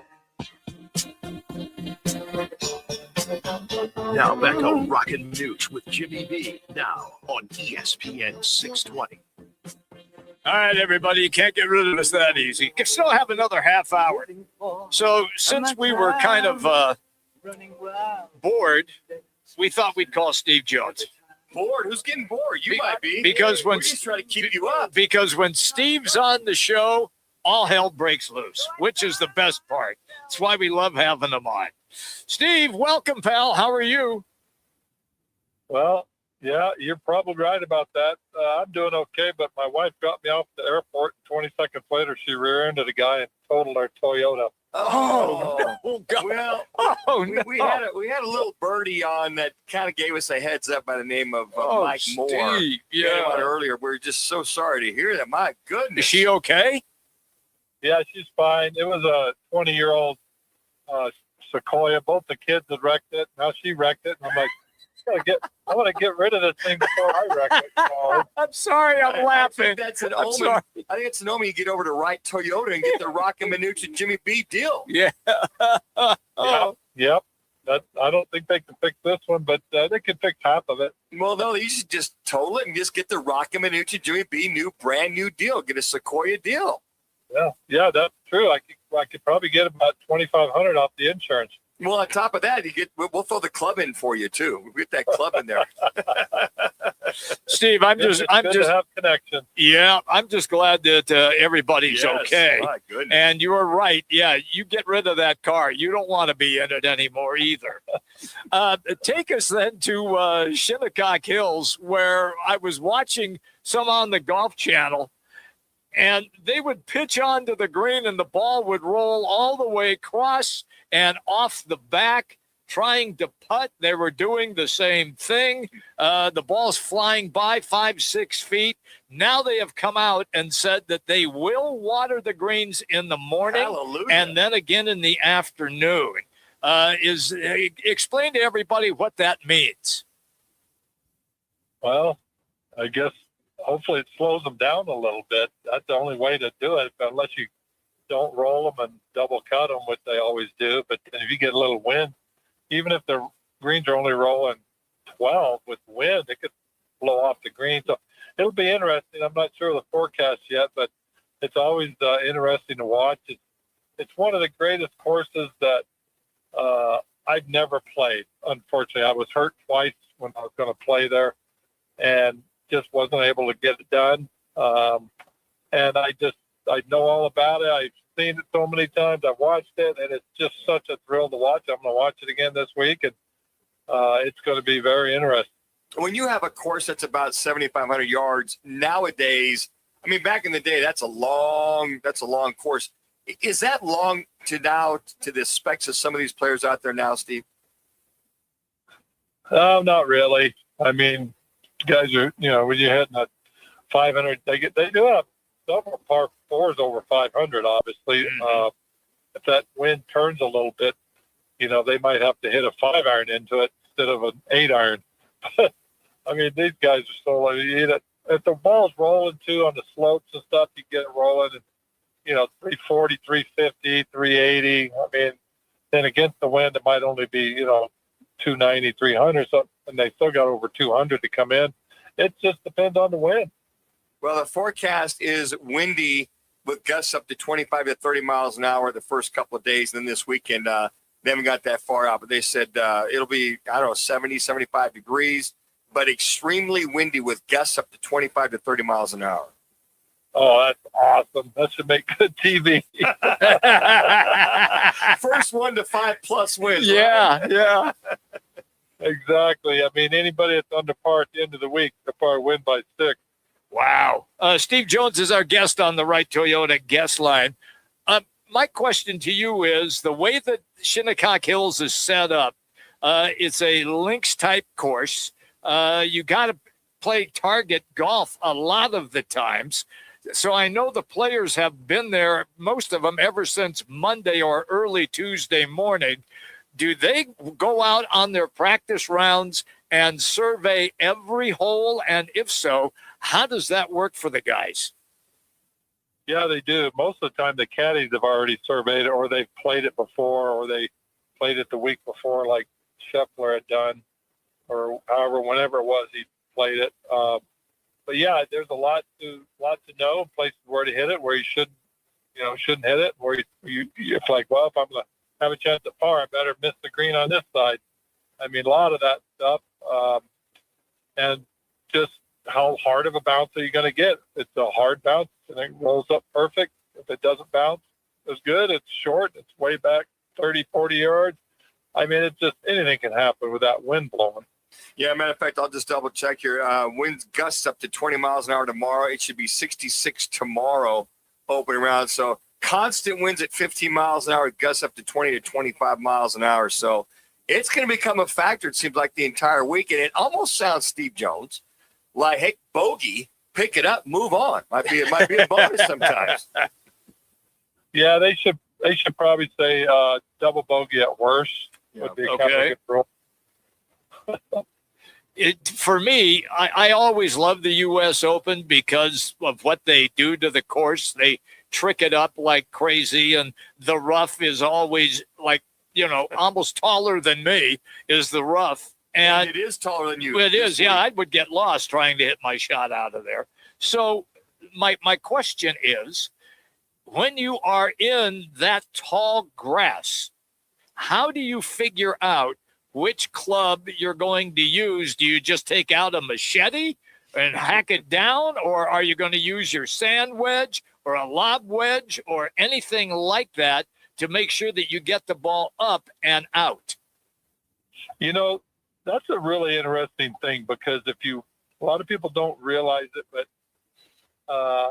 as a golfer that's hit it in long grass before, how you walk up to the ball, are you going to walk up to the ball right behind it and step really close to the ball and look down and identify it? Oh.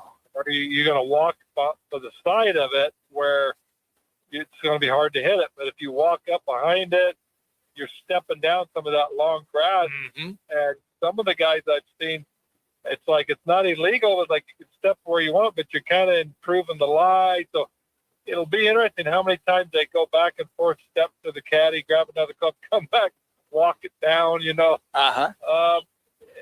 Yeah, that's a tricky area because it does improve your life, but you can't help it a lot of times. Like Well, if you know where the ball is and you walk behind it, you kind of know, hey, I'm stepping it down. So that could be. I might get a lot of call-ins on that one. I'm gonna watch for that, boy. I am going to watch for that. Steve Jones pulling the curtain back. Yeah. On play here at Roc and Manuch. That's great, Steve. That was Hey, great. I mean, I've never done it. It's like President Clinton. He never inhaled either, right? I mean,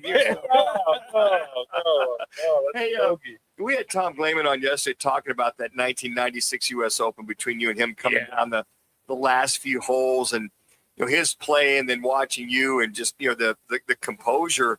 What does that feel like? I mean, here's it seems like the most wanted tournament by Americans is the U.S. Open. Can you describe your last couple of holes and the emotions or focus you must have had to win that tournament at Oakland Hills there? And it was at Birmingham, Michigan, I believe.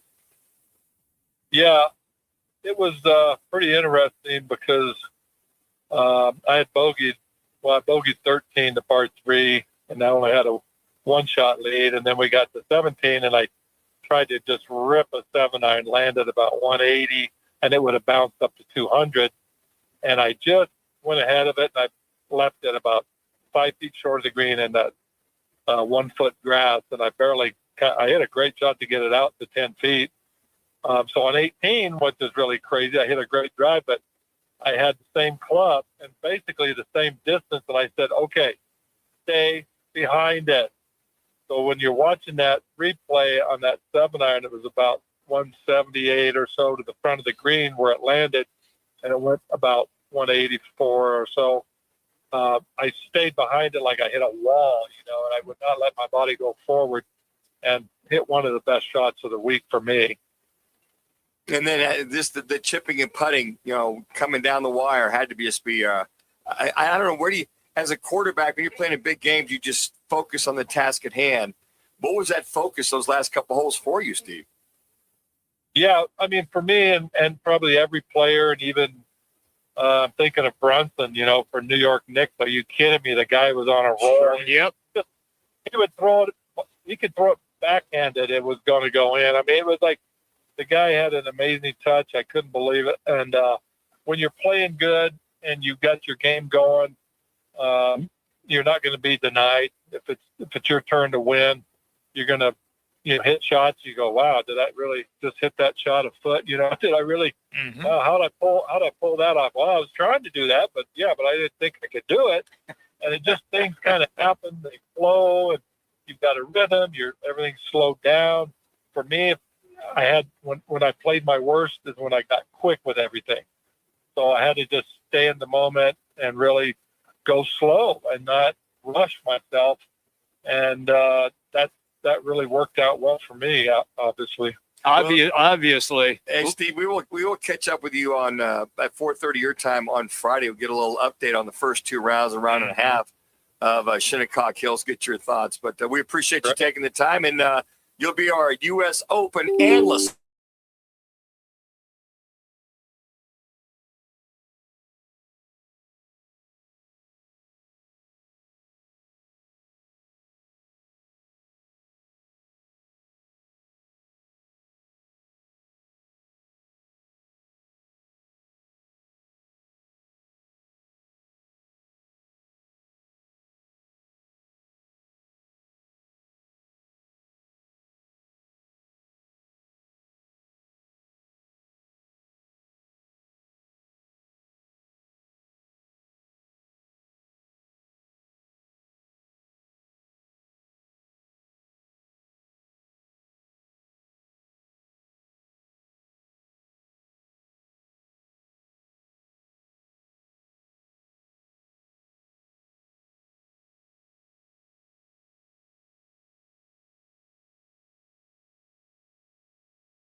Riva Rise clubs. Need more ideas this Father's Day? We have gift cards in any amount, plus our online gift guide at worldwidegolf.com. Trusted by golfers since 1963 and home to the legendary 90-day 100% satisfaction guarantee. Vans Golf Shops by Worldwide Golf. Get there. Join the team at All City Towing, Arizona's largest towing company and leader in roadside service. We're hiring dispatchers, call takers, lot attendants, drivers, and customer service pros ready to grow with us. You'll enjoy state-of-the-art equipment, consistent schedules, full health benefits, a strong 401k match, employer life insurance, and a monthly fuel allowance. Take your career to the next level. Apply today at allcitytowing.com. All City Towing, where your future is always moving forward. Let me remind you, Thursdays are where the weekend starts at Twin Peaks Restaurant.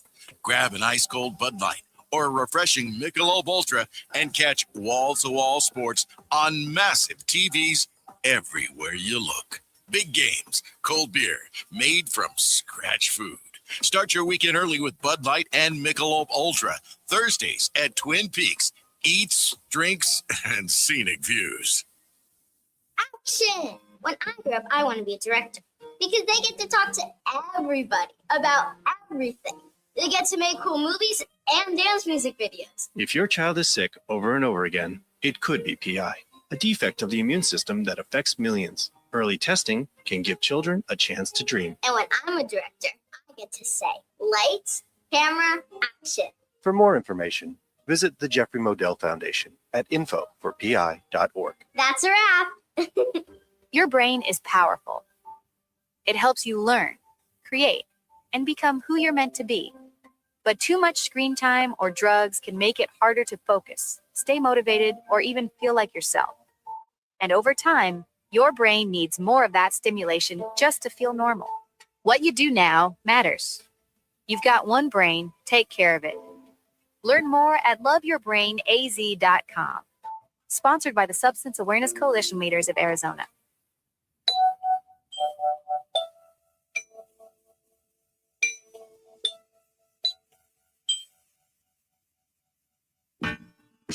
It's the Lerner and Rowe one call, that's all call of the day. If you're looking for a full service law firm, just make one call, that's all. 602-977-1900.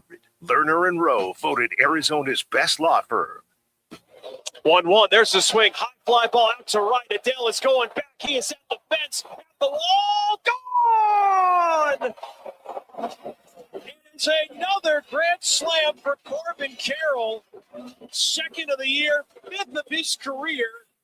Thank you to our sister station, Arizona Sports, for the highlight and a win for the Diamondbacks over the Angels. So now it is on to the next one as they get at least two of the three games in that series against the Angels. Corbin Carroll, big time today with a grand slam. That is our Lerner and Rowe. One call, that's all. If you're in an accident, you need help, don't try to handle it alone.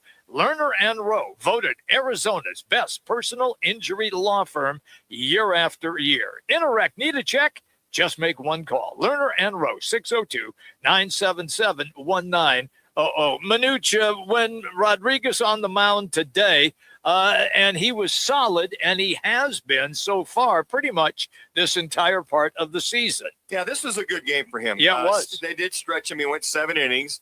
He only gave up 6 hits, just the 1 run.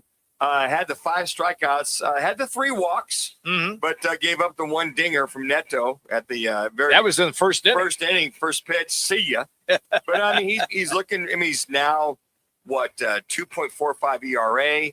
He got the win, 6-2 on the year. Pitching very, very well, under control. Still amazing to me that these guys go 7 innings and 100 pitches. I know. We had Mike Moore on a little bit earlier in the show at 1:30 talking about today's pitching. Mike Moore, former All-Star and World Series champion with the Oakland A's, and he says, I don't recognize the game anymore. I don't recognize the pitching and what they're doing. He said, analytics, the metrics, all this and that. He said 9 pitches in 5 innings. He said, hell, I'd go 8 innings if I'm close to 90 or 100. I was just kind of getting loose. Yeah. So I think that the analytics have forced these guys to be more refined versus throw strikes, keep it around the plate. But another nice win by Erod, nice little save. Clark comes in and Murillo, and they both go the last 3 innings, the last 2 innings, and from that particular standpoint, give up no hits and no runs, 2 strikeouts. So Diamondbacks well-needed series. Now the Twins come in for a nice 3-game set. There you go. And Minnesota is more than capable of being beaten because they have been a struggling team around the 500 mark, and they are not near the top spot in the American League Central. The Chicago White Sox still have that top spot. I'm stunned that they are there. Did hell freeze over last? The shoeless Joe Jackson Chicago White Sox are in first place with all those prospects.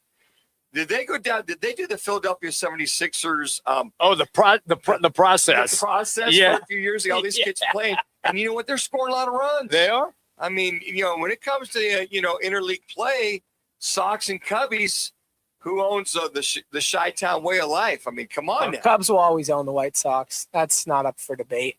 They're having a good year, but they'll slow down a little bit. But yes, they do have a lot of young talent. Their farm system is loaded, and their pitching has been pretty good. Yeah. And the kid, who's the Japanese kid playing? Munetaka Murakami. Yeah. He's been out for about a month with a hamstring injury, Yeah. but he'll be back soon. But he was raking the my ball. God. He was raking. His stroke. Yeah. I mean, I watch Ohtani. I watch him. Yeah. Remember when Suzuki was Yep. playing many years ago? They just can rake. They're just so strong. And their bat speed is just incredible. But when you say White Sox in the league. I know. I American had to say Central, that. Yeah. I just really? That's What? Yeah. Okay. It's a terrible division. It's the worst in baseball. Nothing against it. If you're in first place, you're in first place. Yeah. But I think there's 2 or 3 divisions where they'd be in last, even though they're in first. Isn't in this the one. AL West right now, though? Aren't they struggling to get teams over 500 as well? Them as well, too. But Yeah. that's a good division, so I think they'll start to pick it up here as the year goes on. But, yeah, it's been a weird year in the MLB so far. About 2 weeks ago, the American League West leader was 2 games under 500. 500, yeah. So yeah, they're struggling a little bit. The Mariners are starting to catch a little bit of a little fire. But how about the A's? Can't call them Oakland. The A's. Yeah, just the A's. Yeah, they give up 23 runs per game every other. They give up touchdowns sometimes. The ball was flying out of Vegas. They said it was unbelievable. Yeah. The air just crushing out of there. Now the new stadium will be a dome, obviously. Right. But they said the launching pad that is Vegas, when they go there and they play maybe a 3-game set. So yeah, anyway. it's nuts. It's nuts there. Hey, our Lerner and Rowe, one call once again. Corbin Carroll's grand slam and a victory for the Diamondbacks. Let's get you to what's on tap. It's presented by Bud Light, easy to drink, easy to enjoy. Bud Light, the official partner of Roc and Manuch with Jimmy B. It's available at all 5 Twin Peaks locations. Eat, drink, scenic views, Twin Peaks. Tonight, World Cup Soccer, FS1, Ghana, Panama at 4 o'clock. And then